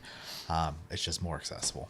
So Yeah, it makes sense to me if it won. All right, next one we got is Best Role-Playing Game. For the best game designed with rich player character customization and progression, including massively multiplayer experiences. The nominees are Elden Ring, Live Alive, Pokemon Legends Arceus, Triangle Strategy, and Xenoblade Chronicles 3. I think Elden Ring will win. I want Xenoblade Chronicles 3 to win. My reason being is Elden Ring is by far the biggest game here. It's what I assume it or God of War will be Game of the Year. I think Elden Ring will have a good chance of winning almost every award that it's part of, any categories. But I love Xenoblade Chronicles 2. I haven't played 3, so maybe it sounds kind of unfair for me to want it to win, but I think the series deserves the recognition. I think they are kind of that they don't get the attention they deserve. So people who played them love them, but a lot of people don't even know they exist. And so Xenoblade Chronicles 3 winning an award would be really cool. But I think Elden Ring will win. Yeah, this is rough. I forgot Is it Live a Live? Live a Live? I don't know the name of that game. Live Alive. Yeah, I forgot that came out because I know it's an old game that we never got here. They finally brought it here. So if I forgot, I imagine a lot of people probably aren't thinking about it, which kind of sucks. So on a personal interest, I want to pick that up. I bought Triangle Strategy. I've not played it yet, so that's not a good sign. True. I do think the other three all have good chances. I know a lot of people liked the way Pokemon played. I do think Elden Ring's going to win, and in my personal opinion, I also think it's the one that probably deserves to win. So Yeah, probably. Elden Ring and Elden Ring. Fair.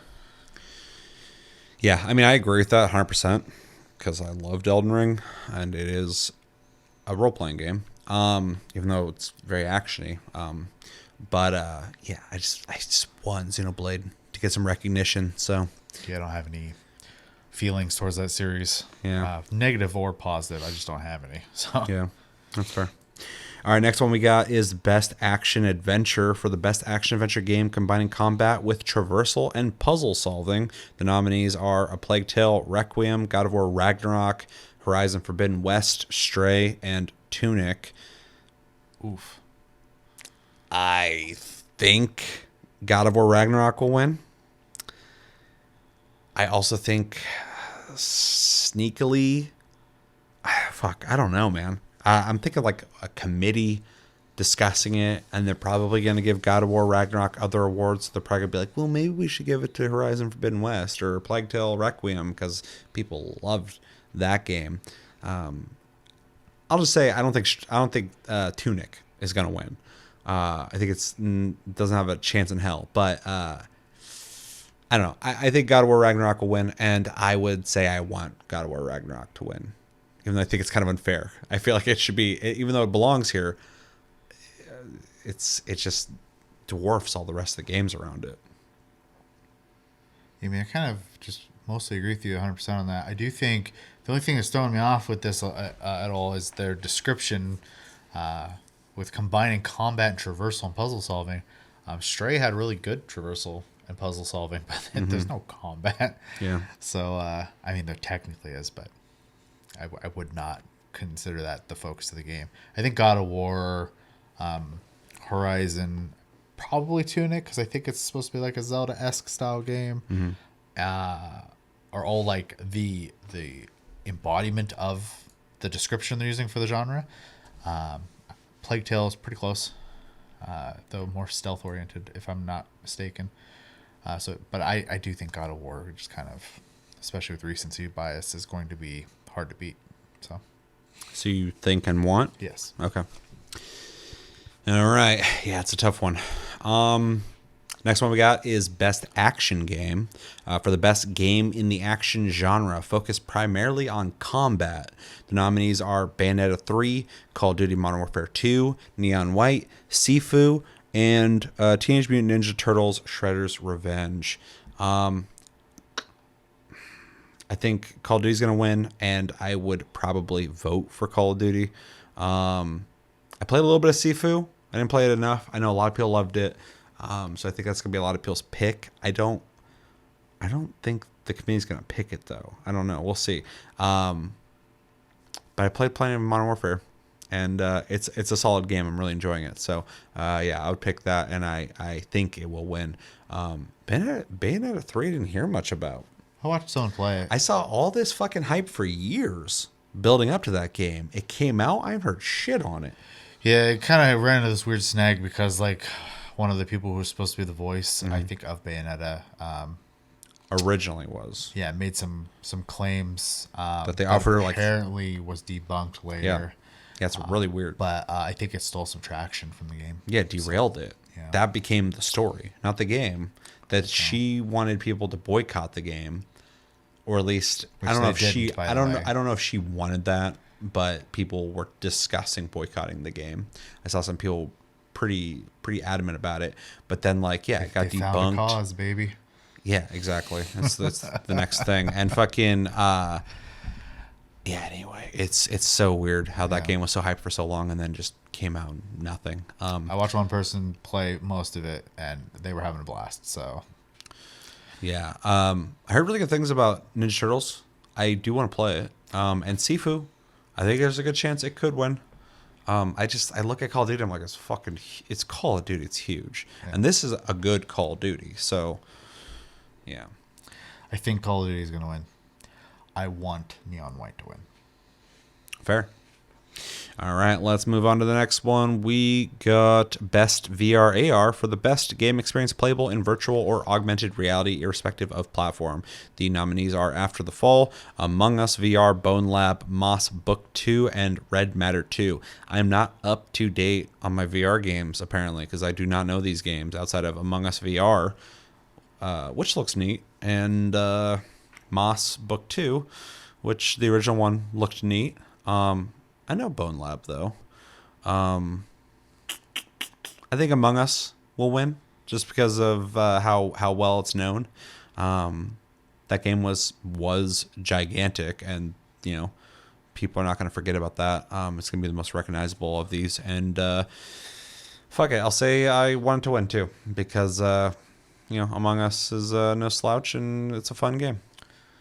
Yeah, I'm also out of touch with the VR scene, mostly because the only VR I personally own is a PSVR, and I don't have my PS4 hooked up, so I'm not playing VR games. I do have a PSVR 2 coming next year. Looking forward Congrats. to that. I did not get one locked in, but I'm sure they'll be Oh yeah, accessible pretty quickly because especially with the way a lot of hardware is now. well, yeah, and a lot of people, not a lot of people compared to a new console are going to be interested in buying VR. Yeah. I do think Among Us VR will win. I've already seen tons of clips. It's hilarious. I can only imagine how stressful that game is when you can't do it from an above view perspective. Yeah, someone can like sneak up behind Sneak you. up on you, yeah. Yeah. I also think maybe this is terrible, but the memes of people making children cry in that game is hilarious. I have not seen anything on it apparently. Yeah, you should look it up. It's a good laugh. Those kids are terrified, and like I said, I'm probably pretty awful for even saying it, but maybe their parents should be paying attention to what the fuck they're playing. And then actually, I think I would want Moss to win. I don't know if Moss Book 2 is good, but the first one, I remember playing a small demo or something for it, and it was cool. So Yeah, it's neat. I like the way they handle action adventure games in VR when you are effectively the camera, because you get to really just kind of look around while controlling someone going through. I don't know. It's hard to explain. VR is the worst thing to explain to people. It's something you have to do. So It's almost like you're looking down like a tabletop game. Yeah, That you're it's- controlling the character with the controller. yeah, it's neat. I like it. Yeah. So yeah, that anyways, that's my opinions on it though. I think Among Us. I want Moss. Yeah. Yeah, fair.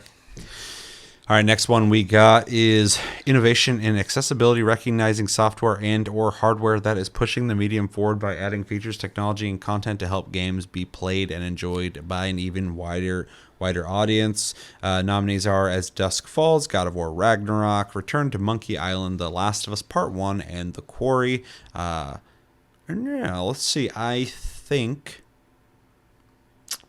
God of War Ragnarok will probably win.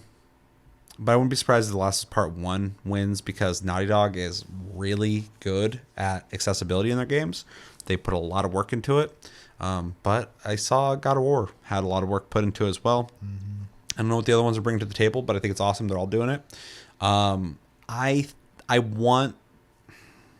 haven't played The Last of Us Part 1, so I can't say I want that to win because I don't even know. I just feel like they probably got really good accessibility because I've played their other games. So I'll just say I want God of War Ragnarok because it's a great game. Letting people have access to it by their own means, whatever they need, is cool. So yeah. I think first-party Sony games in general have a huge focus on accessibility features, which is amazing. I'm glad they do that. On that note, real quick though, shout out to Xbox making accessibility peripherals. Yes. like physical things. Yeah, That's for sure. amazing that they even put the money and effort and research and development into that. Yeah, and obviously at the end of the day, like, you know, the goal is to make money, but a lot Yeah. of these people are making these things because, you know, you could, at least people making it, not the people profiting off it. They want people to be able to have the same or similar experiences. Imagine you spend So, years working on something and some people can't even experience it. Like you want people to check it out. And now you have to give them the access to do that. So that's cool. Yeah. So yeah, it's just a huge W across the board when it comes to Yeah. that kind of stuff. I think I'm just gonna throw a random one in there because honestly, I want all of them to win. I think it's just a category that is just a good thing regardless. But I think Last of Us will win just to give them something. So Yeah. I kind of feel like they're going to win it too. But God of War is like the big game right now. So yeah. Yes, my wants are irrelevant. This category is for other people, and yeah, so all of them. I don't care who wins it. yeah, fair.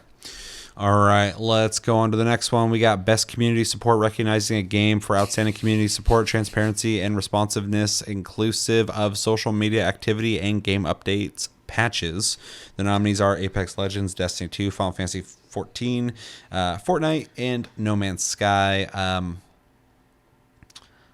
I think this is rough. Fair. I think Apex or Final Fantasy is going to win. I'll lean at this one's tough. I'll just lean into Apex. I think it will win, but Final Fantasy wouldn't surprise me. And the ones I want to win, I'm saying ones. I of course would like to see Final Fantasy 14 win because I think they do a great job when it comes to community. But I'd also love No Man's Sky to win because they've done a great job at repairing their image and their communication with their community when they didn't originally. That's what you want to see, is them become better at that. And I think they do a great job at it. So really, either of those I would like to win. Also, shout out to No Man's Sky for having day one PlayStation VR 2 support. So Yeah. I will be playing that for sure. We think. I think all of them except for Destiny 2. I get weirded out with Destiny 2 on here because like that community is all over the place. They Yeah, love it, true. they hate it. They love it, they hate it. I don't know enough about the Apex community. I know it's doing really well overseas as a game, but I I hear know anything about it. Respawn's real quick to be on Twitter letting people know they know something's wrong with the game. Yeah, But I don't know if that's something I'd celebrate. But I do know that Final Fantasy 14, Fortnite, and No Man's Sky are actively just doing stuff for the games. Honestly, shout out to Fortnite. Yeah, I don't care if you like the game or not. They do a great job with their community. they do. So I think honestly it can go anyway. I want Final Fantasy 14 though. That makes sense. I am completely biased. So Yeah. Yeah, I want them to win too, but I would like the recognition of No Man's Sky Sure. getting that. Now that I think about it, I think Fortnite might win. yeah, I think they won last time. Yeah, I feel like they always win. Like, I don't know. It's a tough one because I'm so disconnected from these communities. But yeah, I would like Final Fantasy or No Man's Sky to win. Anything else? Nope. All right, next one we got is Best Mobile Game, everybody's favorite, for the best game playable on a mobile device. The nominees are Apex Legends Mobile, which I completely forgot came out, Diablo Immortal, everyone's favorite, Genshin Impact, Marvel Snap, don't know what that is, and Tower Fantasy, don't know what that is. Out of all these, I played Genshin Impact when it first came out and hopped out of that real quick. I played Diablo Immortal and hopped out of that real quick. I don't like mobile games. So if I'm being 100% honest, I don't give a fuck about any of these games. And I don't care if they win. Who I think will win, Diablo Immortal. Really? Based off the committee. I don't think people would vote for it. Interesting. Yeah. What I want to win, Apex Legends. Because I like... I I actually heard the Apex Legends mobile is pretty good. I like the people who own the brand, even though Lightspeed Studios made it. I don't know anything about them, but I'd Yeah. like that one to win. I don't want Diablo to win. I feel like it might, just because it's a Blizzard game. Just to give you a heads up on Tower Fantasy, that is a Genshin style game with a character creator made by, I believe Level Infinite is, what's that giant investment company in China? Tencent? I'm pretty sure it's Tencent Studio. Oh yeah, I'm sure Tencent owns all these. Sure, but I think that's literally their studio. Yeah. That being said, I think Genshin's going to win. Okay. It is always one of the most talked about and like retweeted things on Twitter, like when it comes to a lot of things. Anyways, I would like Apex to win because I don't give a shit about the other four at all. Fair. So All right. And to be clear, I don't want Diablo Immortal to win. I just feel like I'm still old school in my mindset of like, oh, it's Blizzard, they'll win because it's Blizzard. But I feel like Blizzard has fell from grace. Although, the only Blizzard game going to be available in China here soon. oh yeah, Yeah. I remember hearing about that. All right, next one up. Hopefully something a little more interesting, and it's best indie for outstanding creative and technical achievement in a game made outside the traditional publisher system. We like indies around here. Nominees are Cult of the Lamb, a game I still haven't played and wanted to. either. Yeah, heard really good things about it too. Neon White, Sifu, Stray, and Tunic. I think. Fuck. I'm just gonna. I think Stray will win, and I want Stray to win. I also think Stray will win. It's you play as a cat. I also beat Stray, so People I guess love I will cats. say I want it to win. Though I do have to say, Cult of the Lamb and Neon White, I would also like them to win. I don't have any opinion on Sifu or Tunic at all, so it's hard for me to talk about. Those two. Sifu was like really well received, and I'm sure anyone watching this who was one of those people, I had people asking me like, "Hey, have you played it? Have you played it yet? Have you played it yet? Are you gonna play it? Have you played it yet?" And I was like, "Not yet, not yet, not yet." And fucking, I have played it. I didn't beat it, but it's a solid game. I understand why people really like it, but I see all the time people going like, "This game needs to win something." Like people really, I've seen people saying it's game of the year. But I've seen the same thing about Stray as well. Yeah. So don't underestimate Sifu. I feel like it's going to win an award. At least one. And if it doesn't... Well, it's on here a few times. So. Yeah. But I also think for sure Stray is going to win an award. And I think when it comes to those two, I think the mass majority of people will vote for Stray over Sifu because cat. I also think outside of people playing video games, I think Stray is going to pull in non-gamers as well to play it. So Yeah. not that they're going to be participating in Game Awards, but you know what I mean. Sure. And not to devalue Stray, I beat it. I really Me liked too, it. yeah. And I think it was a really cool experience. And not just because cat, but also like the world was really interesting. I thought the story was touching and short and sweet, which I They really handled liked. storytelling really well. Yeah, so it definitely, if it wins something, awesome. I wanted to, but also at the same time, I feel like Sifu is going to win something. So, Cult of the Lamb came out, people liked it, but it didn't get the same kind of acclaim that Sifu and Stray got. Tunic, I didn't fucking even hear anything about. Yeah, I only saw one person play that game. It looked neat. Didn't hear anything about it. Neon White, I've heard a couple people say some stuff about it, but not in the same regard of like Sifu or Stray. Yeah. So yeah. So which one did you say? Stray. Stray? You want and think? Okay. All right, fair enough. Let's move on. We got Best Ongoing awarded to a game for outstanding development of ongoing content that evolves the player experience over time. So this is about the ongoing game experience. The nominees are Apex Legends, Destiny 2, Final Fantasy 14, Fortnite, and Genshin Impact. I think Fortnite will win. I want Final Fantasy 14 to win, but a slight nod to Fortnite. It is the only game out that's on Unreal Engine. What is it? 5? 5.1. Yeah. 5.1, 5.2? 5.1. Whatever the newest version is. Yeah. It's the only game out, and it looks really good. I'm sure. I saw somebody post a video, and they're like, this game doesn't deserve to look this good. And I'm like, it's made by the people who make Unreal. I'll say it doesn't deserve it. It's the same company. Yeah. I mean, it's if there's a place to show off, it's their most popular game. I'll say. So What a weird thing to say. you know, say what you will about Fortnite, like Yeah, who cares if you don't like it? yeah, they do a good job supporting that game, and they use it to showcase their newest tech. I mean, it's kind of neat. So, as like a an ongoing game, I don't know if you get more successful than Fortnite. But out of these, I like Final Fantasy 14 the most. So I would like to see that win. I think Fortnite will win.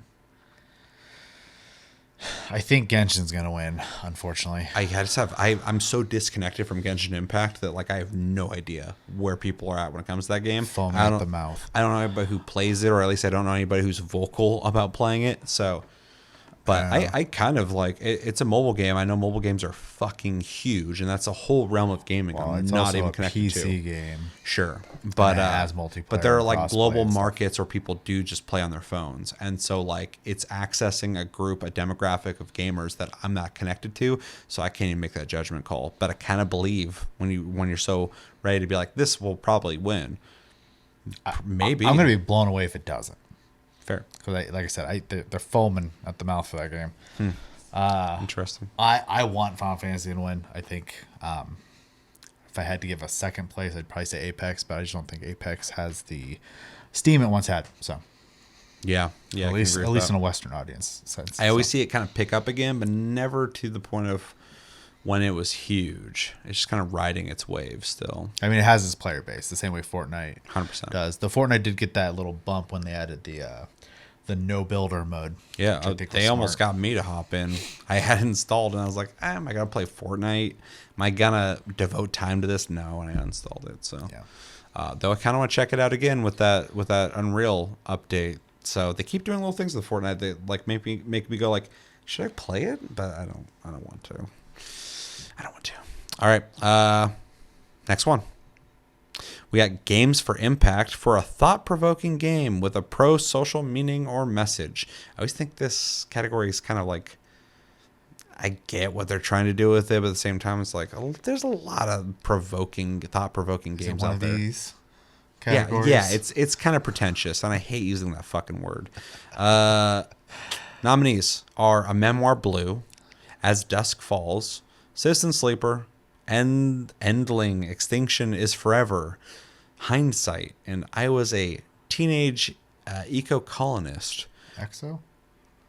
Or not exocolonist. I haven't played any of these.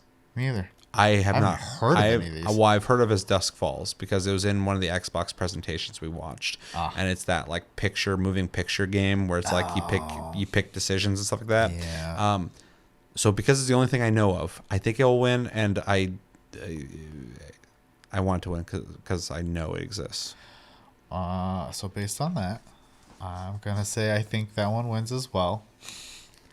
But I'm going to say Citizen Sleeper has the coolest picture out of all of them here, Yeah. so I want that one to win. That's fair.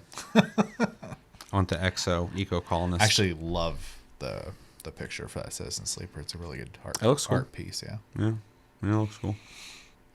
All right, very thought-provoking. Moving on. Best performance Oof. Okay. awarded to an individual for voice over acting, motion, and or performance capture. Nominees is Everyone Deserves to Win.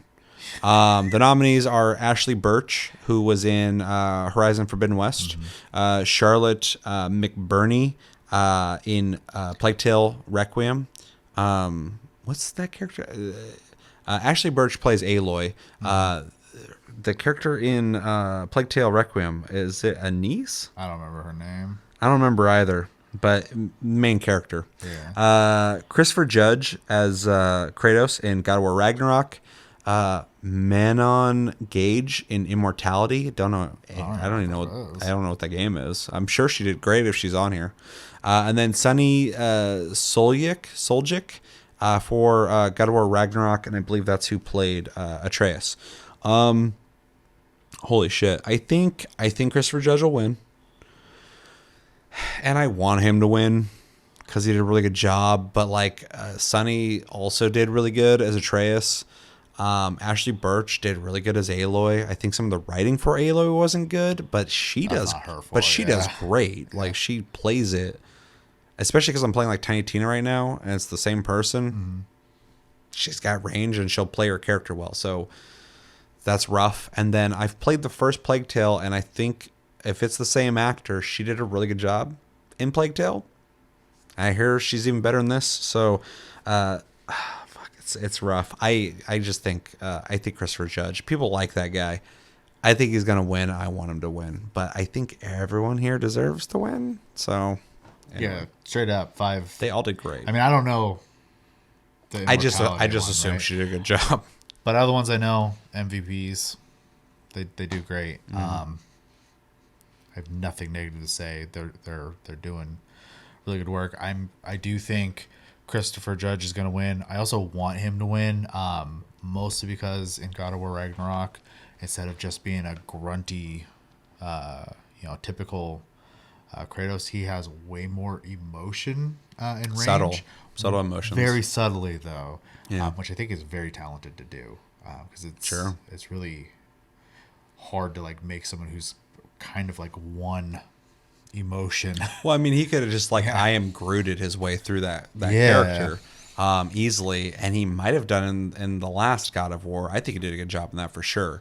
But in this one, there is a little more range to his character Yeah, he because was a little more one note last the game. story. And if you want to see our full review, go check it out. We discussed that whole fucking game. But there's a lot more opportunities in the story in Ragnarok for him to explore emotions in Kratos, Still being which him. is rough to Yeah. do, but he does it. So yeah, Yeah. So yeah, I think that was standout. But I do think, again, not discrediting anyone else here, I think they're all amazing. So yeah, for sure. I have a lot of respect for voice actors. So I think it's crazy that if you have followed Ashley Birch since Hey Ash, what you playing? it's a wild ride, dude. It's really crazy that she became a voice actor and like more than competent one. So that's really cool to see that trajectory. And shout out to Sonny Soljic, because whether you liked playing as a Trace or not, I see a lot of people saying they didn't like those parts in the game. His performance was good. So he played like a kind of angsty, growing up, teenager well. So I audibly told him to shut the fuck up. So he's doing his job right if I'm annoyed with him. yeah. All right. Well, Kratos will win. Moving on, we got Best Audio Design, recognizing the best in-game audio and sound design. Nominees are Call of Duty Modern Warfare 2, Elden Ring, God of War Ragnarok, Gran Turismo 7, and Horizon Forbidden West. Ooh. This is fucking rough Yeah. for audio design, because my brain's just like Elden Ring, God of War, but I'm like, hold on, it's audio design. Out of all of these games, the one I've talked about was God of War Ragnarok. In our review, I talked about how you can hear the metal on fingers and the leather folding when he's, walking. There's some really, really good audio design in God of War Ragnarok. Hold on, it says best in-game audio and sound design. It doesn't say soundtrack. So is it just audio design? If it gets everything outside of music. Okay, because I think God of War will win, and I want God of War to win. But these all have really good audio design. I liked the audio in all of these. I'm actually gonna throw it out there. I think Elden Ring probably is the worst out of the 5. Yeah, I agree. I was literally just about to say that, and that's not a slight towards it. I think it sounds fine, but it's the most minimal. Gran Turismo 7 has great audio. Horizon Forbidden West had great audio. God of War has really good design. They really thought about it. And Modern Warfare 2 has great audio. I know some people complain about the footsteps and multiplayer, but the sound effects are great. The guns sound fucking beefy and awesome. Directional audio is good. But It's also a competitive game, so it's got to like have cues for the person 100%. listening. So but God of War has a bunch of great audio cues as well. It's a really well thought out game when it comes to audio. So I think it'll win, and I want it to win. it's hard for me to say which one I think will win, because I don't think everyone's thinking the same way as you just presented Sure. it. I do want God of War to win. I do think God, I think they all have a pretty good chance, to be honest. But I don't think Gran Turismo 7 will win, and I don't think Horizon Forbidden West will win. I don't think Horizon Forbidden West is going to win much of anything this year, which is kind of crazy because it is a standout AAA, well-made game in every regard.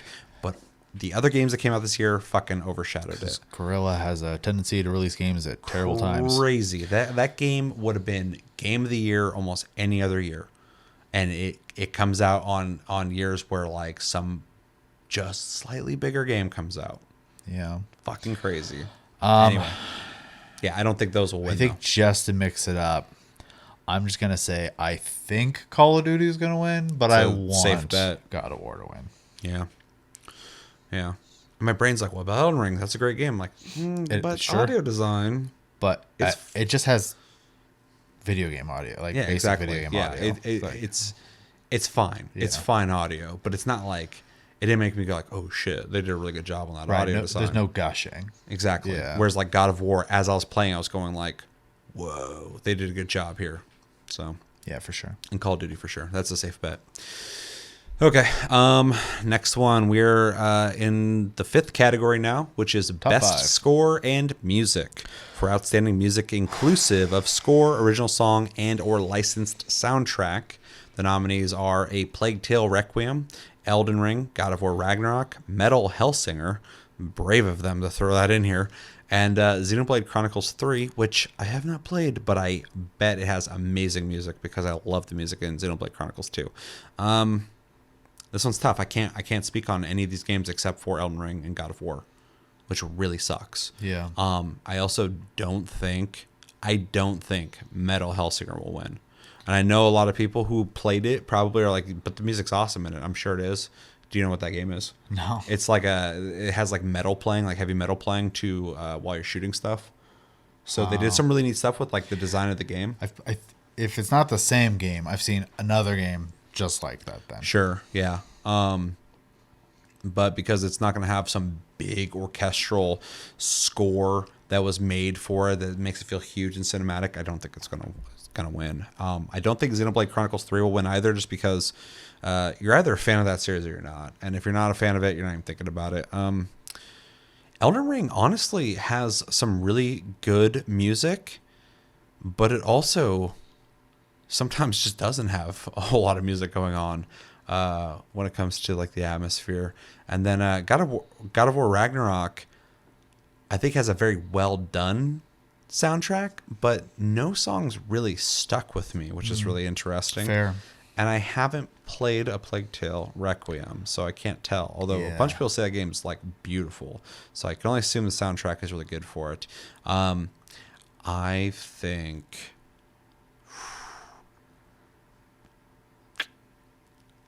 God of War will win, but I could see Elden Ring winning for You sure. are not confident in that.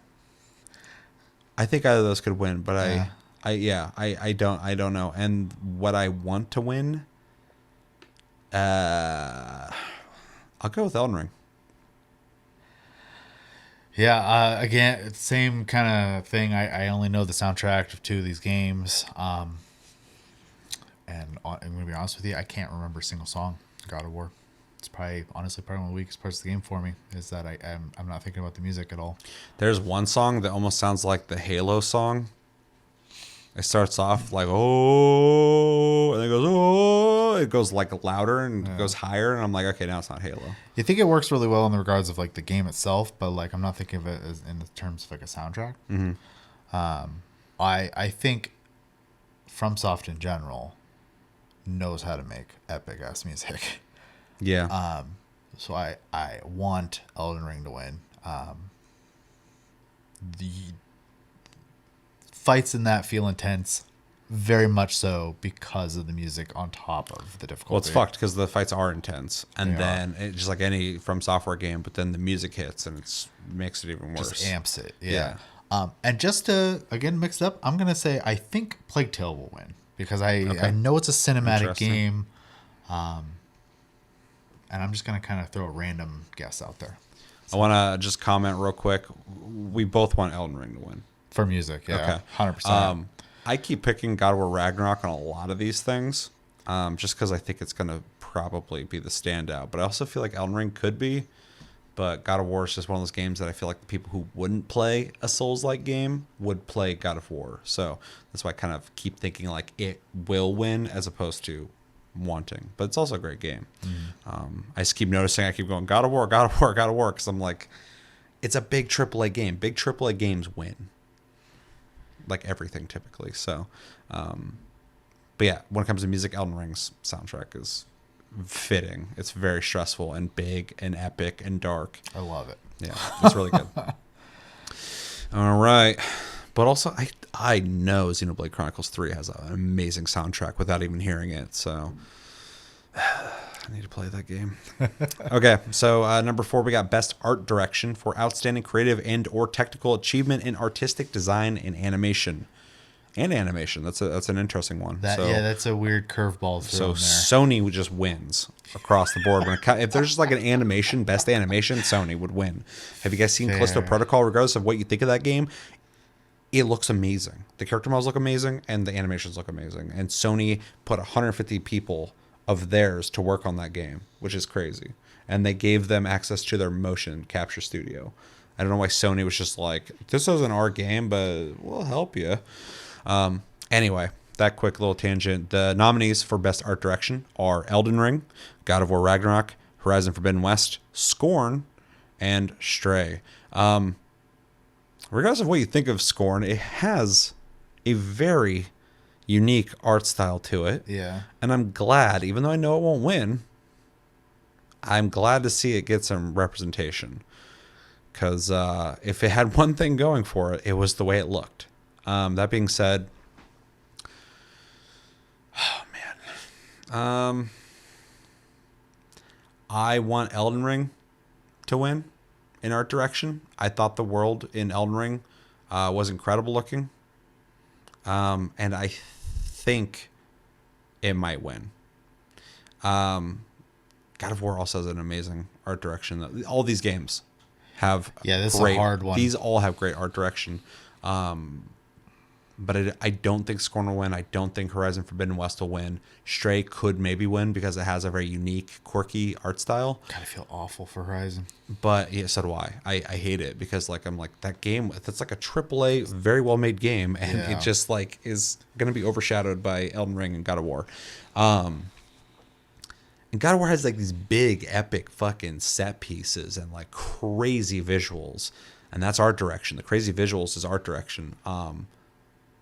So that could win too. I'm starting to think about like what game I prefer the visual style the most, and I think I liked Elden Ring more. I just thought it had a really cool dark visual style that was like visually made me want to go explore the world without the game telling me to do it. Mm-hmm. But God of War is really good too, so it's really hard. But I'm gonna put my chips on. I want Elden Ring, and I think Elden Ring, but anything could go here. Yeah. I'm actually going to say I think Stray will get it. Okay. Because it did animate very convincingly a cat. Yeah. And I think that will matter a lot to a lot of people. And it is a very artsy game. The artistic design of the robot world is really neat. So I kind of think that one will win. I want Elden Ring to win. Okay. And I'm just going to kind of add on to what you said. The game is not like a graphically impressive game. It looks good because of the art design. It's design, yeah. When you walk out and see the outdoors for the first time, it's beautiful. Yeah, and then seeing the tree and then later seeing it on fire. And every single zone is just very well made. And again, this is not a graphically intensive game at all. In fact, in the graphic department, it's pretty okay. Yeah. But it is artistically put together very well. Dude, I love the world. It's so gorgeous and so bleak. And like character models are awesome. Malekith is fucking dope looking in his black armor and being like a cat dude. You want cats in games. Fucking Elden Ring's got it. But this one's tough. It's a spectacle. Yeah, it's a great looking game though. But I do think Stray has a really good chance because I think it's doing a lot of things that we haven't seen, and then also it is because of the nature of a lot of indie games, I would argue the whole thing is very artsy. So, Yeah, that's fair. so it's, I wouldn't be surprised if it didn't win, but I'm just gonna kind of put my chips there. All right. Next one up, we got Best Narrative for Outstanding Storytelling and Narrative Development in a Game. So this is all about the storytelling and the narrative development. We got Plague Tale Requiem, Elden Ring, God of War Ragnarok, Horizon Forbidden West, and Immortality. A game I don't know what it is. That was the one with the voice actor, though, right? Yeah. Okay. Yeah. For storytelling and narrative, I don't think Elden Ring will win this, I don't even though it either. has really cool lore.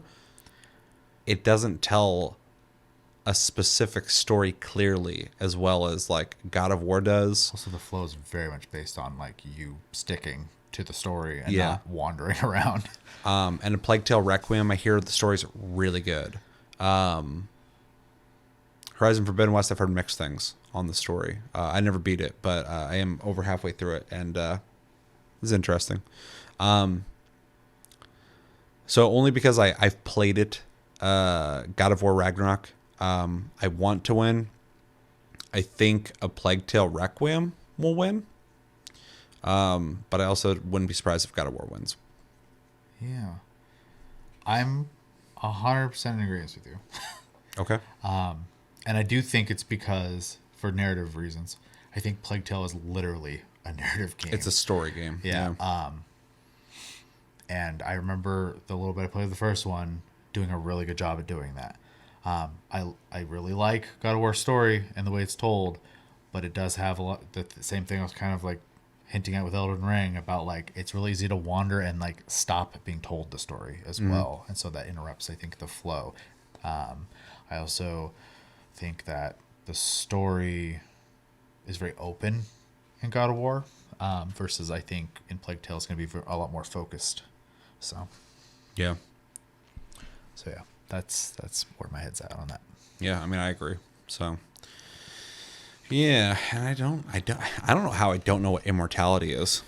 Like I don't even know what it is. I don't know what kind of game it is. I couldn't tell you if it's a fucking platformer, if it's a choose your own adventure like story Adventure game. Yeah, I have no idea. So that's kind of thrown me off. I'm like, this is up here with some big games. I don't know what the fuck it is. So, all right. Second category is Best Game Direction, awarded for outstanding creative vision and innovation in game direction and design. So, outstanding creative vision. So, we're talking about the creative vision, and we're talking about game direction design overall. So, yeah. Nominees are Elden Ring, God of War Ragnarok, Horizon Forbidden West, Immortality, and Stray. I think overall game direction, God of War Ragnarok would be my pick and what I think will win. Though I think Elden Ring, I also want to win this because the direction is when we're talking about like it says innovation in game direction and design. When I think of the design aspect, Elden Ring's designed immaculately. It incentivizes you to play it and want to continue based off of the game's design. The game doesn't tell you, all right, you got to go over there now. You just go because you want to. That's insane design. It incentivizes you going further out of pure gameplay. It's fucking crazy.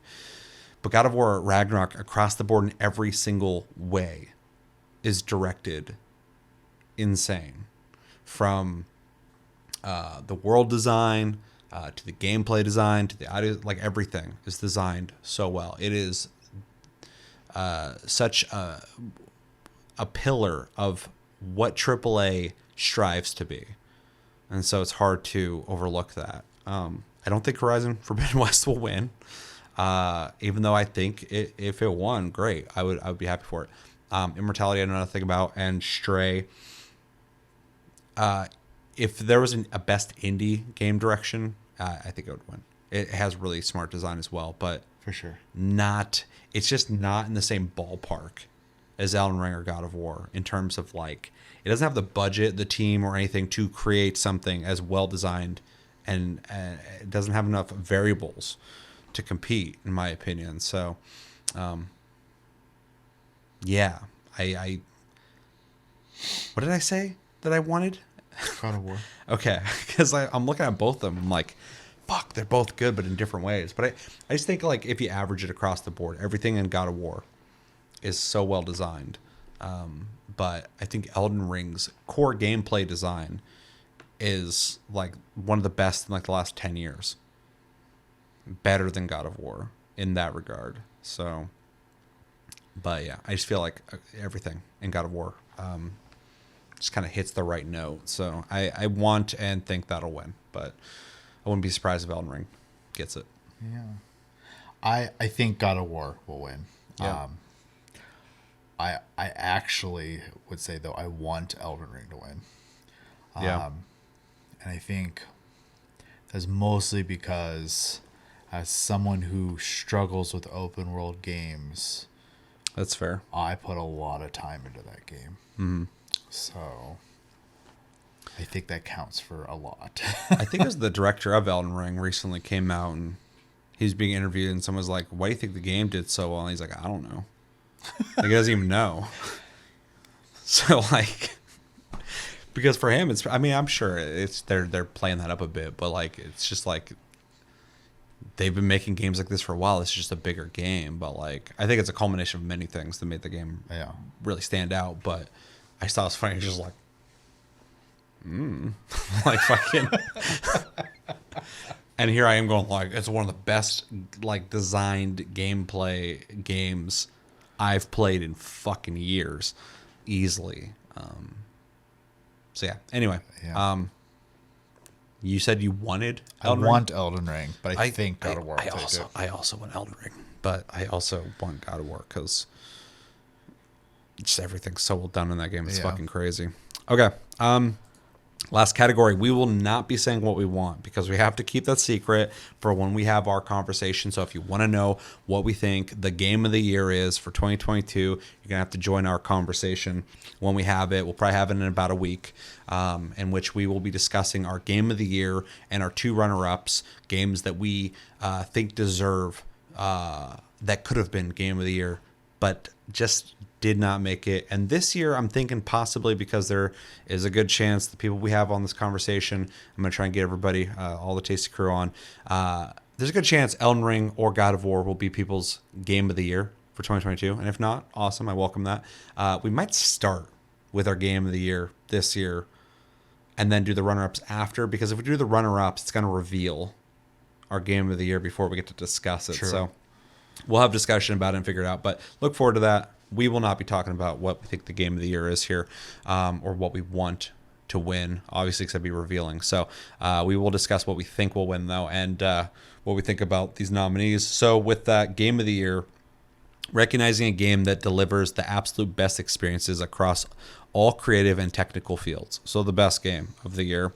Nominees are A Plague Tale: Requiem, Elden Ring, God of War: Ragnarok, Horizon Forbidden West, Stray, and Xenoblade Chronicles 3. Shout out to Xenoblade Chronicles 3 for making it on here. Before these were announced, there was a shitload of people on Twitter I saw going, they won't even put Xenoblade Chronicles 3 on here. It fucking deserves it, and they won't even do it. I gotta mention. And I saw Jeff Keighley go, just hold on a second. And then, like, when this came out, I was just like, there it is. Yeah.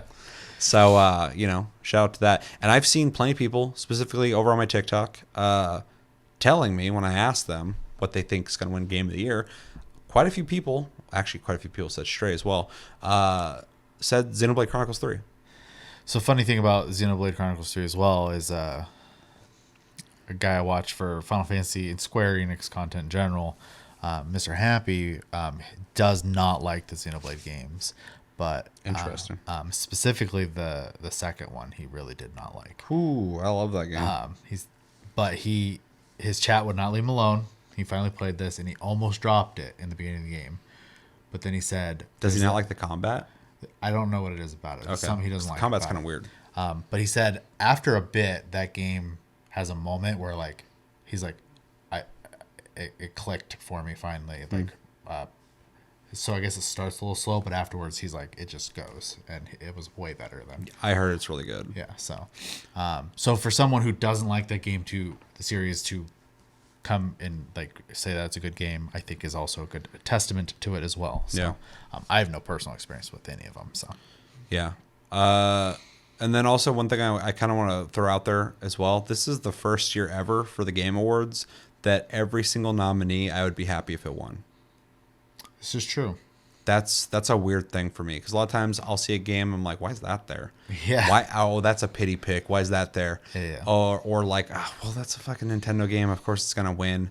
That kind of thing. This year, I'm like, dude, these even the a good games I haven't lineup, played, I'm yeah. like, these are all stellar games, and it just kind of reminds me of like what a year 2022 has been for gaming. I know summer was kind of like slow, it was a little bit of slog, but that's fine. It gave me the time to catch up on some things. But there have been some huge games that came out in 2022, and 2023 is looking like a crazy year too, especially for Square Enix. So yeah, I think all these deserve to be here, and I'm happy to see all of them here. And if any of these win, I will not feel cheated, except for I do feel like I feel like if Stray won, it'd be a little dishonest. But I would also understand because it's a very charming indie game. For sure. So with that, if I'm being honest, I think God of War Ragnarok is going to win. I've been saying that before I played the game. I still feel like it's going to win. The reason I think that is because even though Elden Ring is a huge phenom, and when it came out, people were just going crazy about it. More people were playing that than ever before when it comes to a From Software game. People who don't even play Souls-like games were playing Elden Ring, talking about it. There are still people who are not going to click with a game like that, and there's people who are not going to play a game like that. So I feel like God of War Ragnarok is it's going to be the biggest net thrown on a lot of people. And so with that, I think it's going to get a lot of recognition, and it's a very well-made game. It's AAA as fuck. Tells a huge epic story to a game. It's a sequel to a game that was very popular. So I think it's going to win. I also think Elden Ring has the second biggest chance of winning, and I would not be surprised at all if it wins, because it is such a big deal of a game. So those are the games I think will win. But I just edge God of War Ragnarok further than Elden Ring because of the accessibility to it. I don't think Xenoblade Chronicles 3 will win. I think if Stray wins, it'll be because they don't want to pick between Elden Ring and God of War. And I think that there will be a certain demographic of people who will be happy if Stray wins, and they'll just make them happy. It'll be almost like a pity pick, even though I'm not saying Stray sucks. It's just not of the same caliber as almost every game on here. Yeah. It is an indie darling and deserves all the respect that it gets, and it's an awesome experience. Horizon Forbidden West, I don't think is going to win. They just released that game in the wrong year again, and it's a great AAA game. I just don't think it has a chance. Nobody's talking about it. Nobody, and I guess it's anecdotal, but like, you know, when I put out that thing on TikTok asking everybody what their game of the year is, it's mostly people saying Elden Ring, almost everybody, but a lot of people saying God of War as well, especially after God of War came out. Some people saying Stray, even less people saying Xenoblade Chronicles 3, and about the same amount of people saying A Plague Tale. Nobody. I saw 2 people say Horizon Forbidden West. So I don't think it's going to win. And I have no experience with Plague Tale, but I've heard great things. So if it's as good as they say it is, and there's enough people who have played that great experience, it could win. I just don't think it's going to be Elden Ring and God of War. These are like fucking titans. These are big ass games. Like Elden Ring's like a once in 10 years type game. Like it comes out and you're just like, this is a game that'll be remembered forever. God of War Ragnarok is the shining example of AAA. It is the pinnacle of where AAA games are at right now. So it's rough. I think one of those 2 will win. But yeah. Anyway, that's my thought process. I do agree it's going to be one of those 2. Yeah. For a very similar thought process. I am actually going to edge towards Elden Ring, though. Okay. I think it was more of a phenomenon. Sure. It's also multi-platform. So more people got their hands on it regardless. Yeah. And that is a really good argument that I've thought about. So. I just think I just think more people probably played through God of War Ragnarok than Elden Ring. It's hard for me to make the claim. I don't know how many copies God of War sold. I know Elden Ring sold like crazy. It sold really well. I don't know who I know a lot of people stopped at the first major boss. First boss, it's kind of why this is not the well, I mean, it's taste cast, doesn't really matter, but the first boss was quite the wall in that game. Yeah, it's crazy. Because the rest of the bosses, like, there's some hard ones, obviously, but like the following That boss is there to go like, are you ready to play this game? yeah, that was And then a you big beat middle that finger guy, for and you're sure. like, okay, the rest of it's about this. Yeah, for sure. It's just like a dude going like, are you sure you want to come in this club? Is this for you? But what's funny, the second time I fought him because it wasn't even a big deal I walked anymore. through him, yeah. Yeah, but yeah. But by then you've been leveling and all Right, sorts of right, shit. right. Yeah. But I do, I just think there's more access to the game, and it's been a whole year almost with that game. I still find people posting TikToks about it. My big thing is more people from different platforms can have access to Elden Ring, and it, I think, made a bigger splash in gaming than God of War. But I don't think Elden Ring represents the more casual gamer.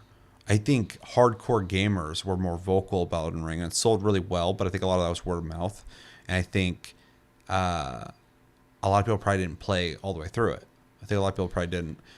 Whereas I think the people who would just refuse to play Elden Ring or stopped playing Elden Ring would probably be more attracted to God of War. So I get both arguments. Just for some reason in my head, I look at God of War and I'm like, I just feel like all the fervor of people talking up Elden Ring, the people who are not talking about games in general played God of War, and they're just sitting there doing their own thing, like, oh, I'm gonna play the big Sony game. They played it, and then when this comes up, like they're gonna be represented in that sense with voting, if they vote. That's also a thing I have to think about, because maybe the people who are passionate about Elden Ring are going to be for sure voting. Well, I think the thing that's against Elden Ring in this regard is that because this is a committee of people in the industry, Yeah. a lot of those people bitched about Elden Ring's success. Yeah. Also, yeah. So That's another reason why I think God of War, like, no one in the industry is bitching about God of War. well, no, I'm sure there's. Never mind. I'm not gonna get into that. Anyways, yeah, Elden Ring just didn't offer all the like conveniences that AAA games have, and so when people were praising it, people got offended. Yeah. So Also, people are suckers for storytelling, and people are suckers for father-son dynamics yeah, in storytelling. It's going to feel more impactful. The experience of Elden Ring, I think, is probably the most impactful game experience I had this year in terms of like, whoa, what somebody did with a game. But it doesn't have the father-son story continuation that people are just going to identify with storytelling-wise. So, and hopefully by breaking this down and discussing this, anyone isn't thinking like, I'm like, well, Elden Ring's not as good as God of War, or vice versa. I'm just saying, like, just looking at it critically, there's a lot of variables. I know people are just like, well, that game's better, or that game's better, that's what I want to win. I get that. But there's just certain layers to this that are like there's a hardcore fervor behind Elden Ring because it's like a once in 10-year game. But God of War hits a lot of check marks on like what wins Game of the Year typically. except for Sekiro one. Yeah, that one was weird though, because like, but that is also that's a point I actually made before too. I was like, both these guys have won Game of the Year before. They have. Santa Monica won for God of War, and FromSoft. and FromSoft has won for Sekiro. Yeah. I just think Sekiro is weird because like that year, people weren't talking Sekiro for Game of the Year, but the committee decided it was Game of the Year, which is very interesting. So it shows they would vote for something like an Elden Ring. I don't know. I don't know who's in that committee. I just assume it's a lot of people from the game industry, but Yeah. and Jeff Keighley, of course. Yeah, and I just think at the end of the day, it's probably gonna be one of those two. Mm-hmm. I just think, in my head, I think it leans more towards Elden Ring just because of just the sheer amount of people, and I think the casual thing makes sense in the regards of like if we're talking to just people, but this is, I'm assuming casuals probably don't even know what the fuck the Game Awards are, so Yeah. so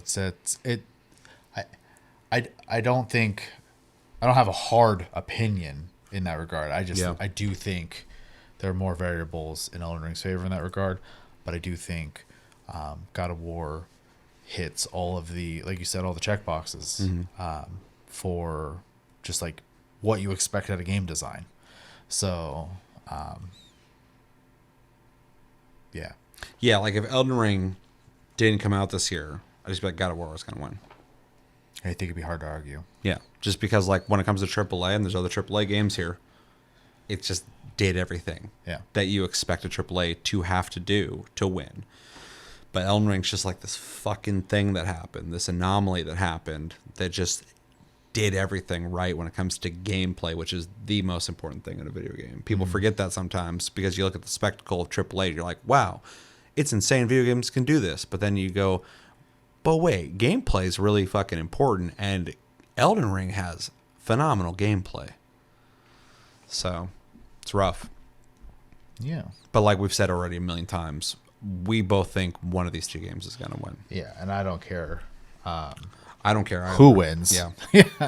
I think, like you said earlier, I think everyone on this list deserves to be on the list. So if Like if Xenoblade Chronicles 3 won, I'd be like, what? That's crazy. It'd be surprising. Yeah, but I wouldn't be upset. Yeah, it would not be upsetting. And Stray, I'd be like, okay, I get it. Yeah, that's fine. Horizon, I'd be like, holy shit, that would blow my fucking. I honestly would be mind. happy for Gorilla, to be honest. Sure, no, it'd be awesome, but that's the only one I think that would like blow my mind. Yeah. Plague Tale, I would just feel ignorant on. I'd be like, yeah, I'm sure. Yeah, it kind of sucks because like that, I literally out of all these, that's the least amount of knowledge I have. Yeah. Because like even with Xenoblade, I may not have played it, but I've seen, I follow anime online, so Yeah. that kind of falls in there. Yeah. So I've seen some stuff on that. Yeah, for sure. But yeah, I think we agree. It'll likely be Elden Ring or God of War. Yeah. And I think so. We've emphasized that they all deserve it. So we will see. But yeah, we won't pick what we think should win. You'll have to come back for that when we have our full conversation. It's going to be a fun one. We're going to try and get everybody on and have that full discussion. So make sure to join us. But do you have anything else to say? Nope. Let us know in the comments what do you guys think about your thoughts on the nominees, the categories. Who do you think will win? Who do you think won't win?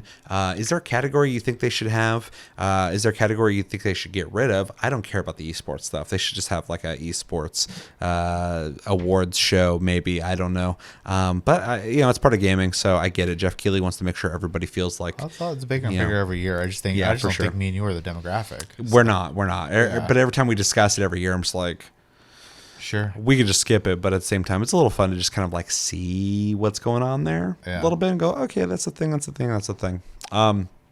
So yeah, let me know everything you think though in the comments when it comes to the Game Awards, and are you looking forward to it?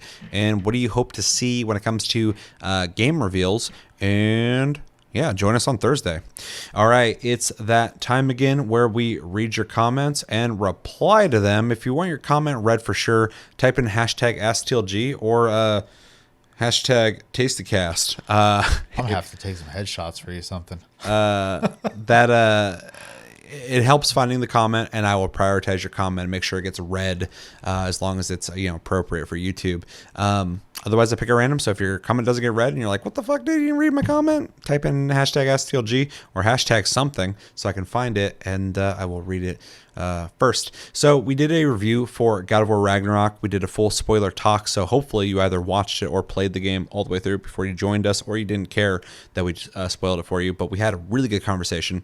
I'd like to see more people watch that one because I think it was a really good discussion we had. We had Josh back for it. We all finished the game so we could talk about it in detail, and we really talked about it. We almost went 3 hours talking about God of War Ragnarok, but it's one of the two games we think is going to be Game of the Year. Yeah. It deserves it. We probably should have did the same for Elden Ring, but we didn't. So, but I love that game. So if you need to know what I think of it, it's a fantastic game. So yeah, let's go through some comments. The first one I'm gonna read does have light spoilers in it, so maybe skip ahead a little bit if you're worried about some of the stuff this guy says. He essentially says some of the boss fights that he liked, but maybe you don't want to hear about those, so I'm warning you. But anyway, this is from the Metal Helica 214. Says #TastyCast. I fucking loved this game. It's been a very long time since a game has moved me the way this one moved me, like literal goosebumps a lot. To contribute a little to your talk, and please contribute. We love the comments. The funnest boss for me was Grom. The most satisfying was Heimdall. And the best was Thor both times. Atreus quests bugged me a bit because they were way slower paced, and especially when you just finished an all-out brawl with Kratos. Y'all forgot the second most Chad ever in the game, and that's Berger the Wanderer in Vanaheim, who sacrifices himself when you all escape with Freyr. Oh yeah, we didn't talk about that. That shit had me hyped and had to do this side quest immediately after. My main gripe is that I still find Atreus boring, and I completely get the grief Sindri went through because I lost a very close friend who I grew up with and was a brother just this year. Sorry to hear that. That really fucking sucks. For sure. And we both played God of War 2018, and we were both looking forward to this one. Yeah, that I sorry about your loss. I give this game a complete 9.5 out of 10, a solid fucking A grade game. Well, we graded as well. Hopefully you guys had a chance to watch this. But I mean, it's definitely an A range game. 9.5 out of 10 is huge, so you definitely really liked it. It's really interesting because I keep hearing a lot of people saying that they didn't like the Atreus parts that much. I feel like I'm the only one who, I'm not saying I'm the only one who liked him. I feel like I was the most positive about these because everyone's like, I didn't like doing those. It was kind of linear. The pacing was weird. It's too easy, stuff like that. I thought the gameplay was fun. It was easy for sure. Like I said in our review, I never was like, oh, fuck, am I going to be able to beat these guys? Like, I was just flying around, shooting people, doing quick moves. I thought his skill tree was a lot of fun. The gameplay was a good mix of, like, melee and, like, distanced combat. But it's really interesting to hear how many people just weren't into it.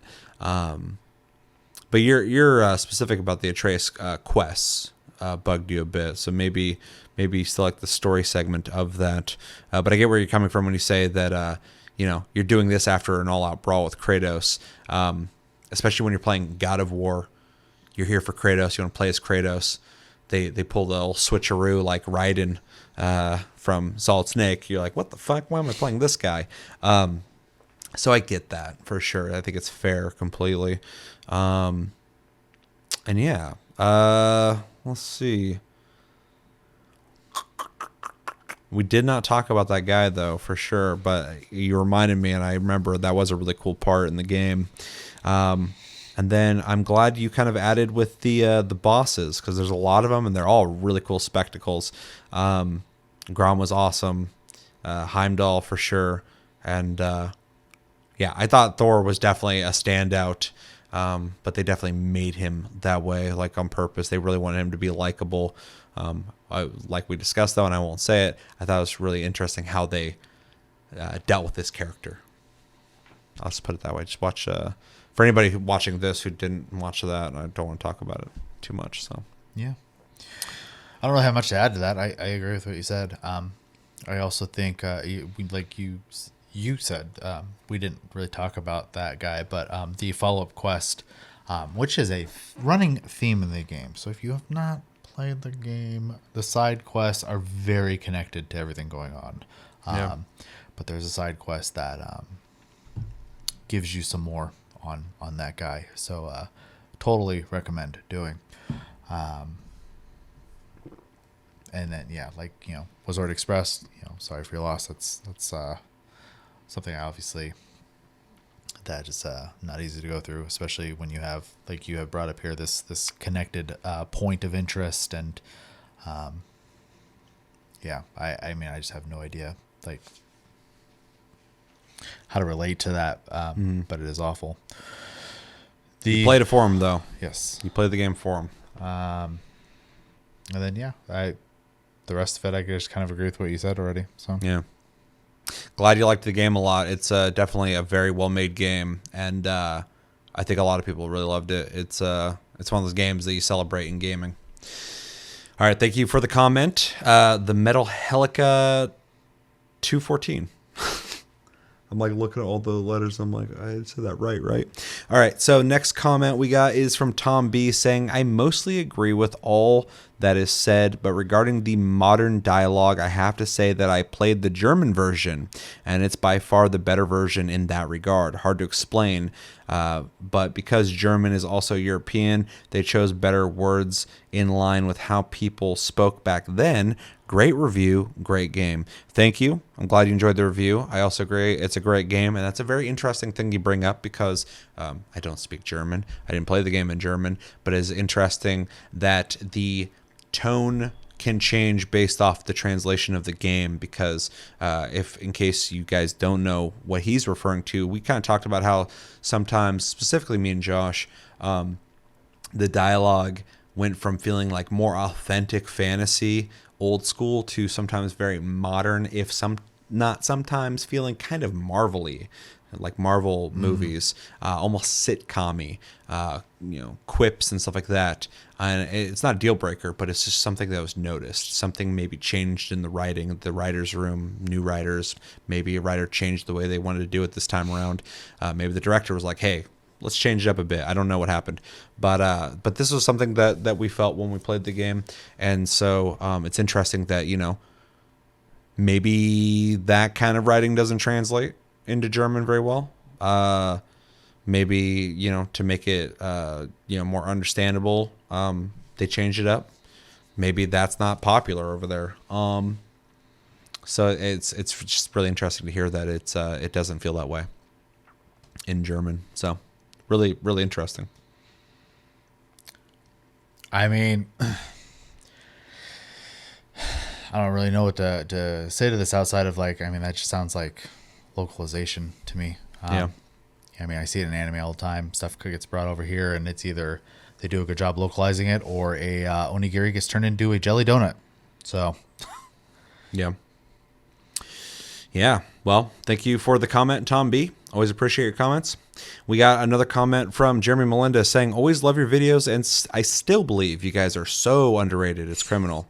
I also think that at this point, and I appreciate that you think that as well, and I appreciate your support, and I'm glad you enjoy what we do, and I enjoy when you hop in and join the conversation. So thank you for the support, and thank you for the comment. Have anything to add to that? no, I'm terrible at compliments. So just thank you for watching. Yeah. Another one from Ego Border saying, not another one like as if, but another compliment from Ego Border saying, great discussion, gentlemen. Thank you. I appreciate it. I'm glad you enjoyed it. I also think it was a really good discussion. As I, it's not just me talking; it's all of us talking, and Yeah. I think everyone brought a lot of really good stuff to the table.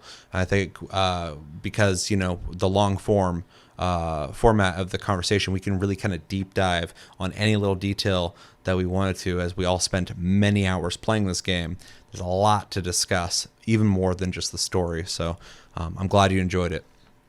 And thank you for the comment. Let's see. There's one from, from Flapjack, Daddy Clap, Dummy Thick, Pancake Cheeks, No Syrup. Always love saying that name. He says, there was nothing about God of War that I didn't absolutely love. Did you change your name back to that? I don't know. It was something else, wasn't it? I don't. I can't. This keep is up. the last one I remember. I don't remember if there's another one, but it's definitely a name. And he also said another comment. I'm not going to read the whole thing, but he was saying that he also is in the Atreus quest line stuff wasn't his favorite thing. So very interesting. But yeah, it's a great game. It's really hard to find something to dislike about it. What is this one? There's another one I was going to read. Maybe it's this one. This will be the last one. So Jeremy Melendo says, I don't know if you guys talked about potential game of the year yet, as I'm commenting before watching the video, but as someone who played both God of War and Elden Ring and got the platinum for both, I wholeheartedly believe that God of War deserves game of the year. It just does everything right and takes everything from 2018 and turns it up to 11. Elden Ring was more of the same, but in an open world setting. This is coming from someone who has played all Soulsborne games, starting from the original Demon Souls on the PS3 to Sekiro and Elden Ring. I'm a hardcore FromSoft fan, but the Santa Monica dev team definitely deserves this award. Let's be real. Well, I can't comment on what I think of that because we have to have this discussion, so I hope you understand. But I wanted to read your comment because when we are approaching the official Game of the Year Game Awards, but also everyone talking about what their favorite game was of 2022, it's an interesting insight on you are in the area of going, well, it's God of War or Elden Ring. But you've picked a side pretty easily, it seems, where you value God of War Ragnarok more than Elden Ring.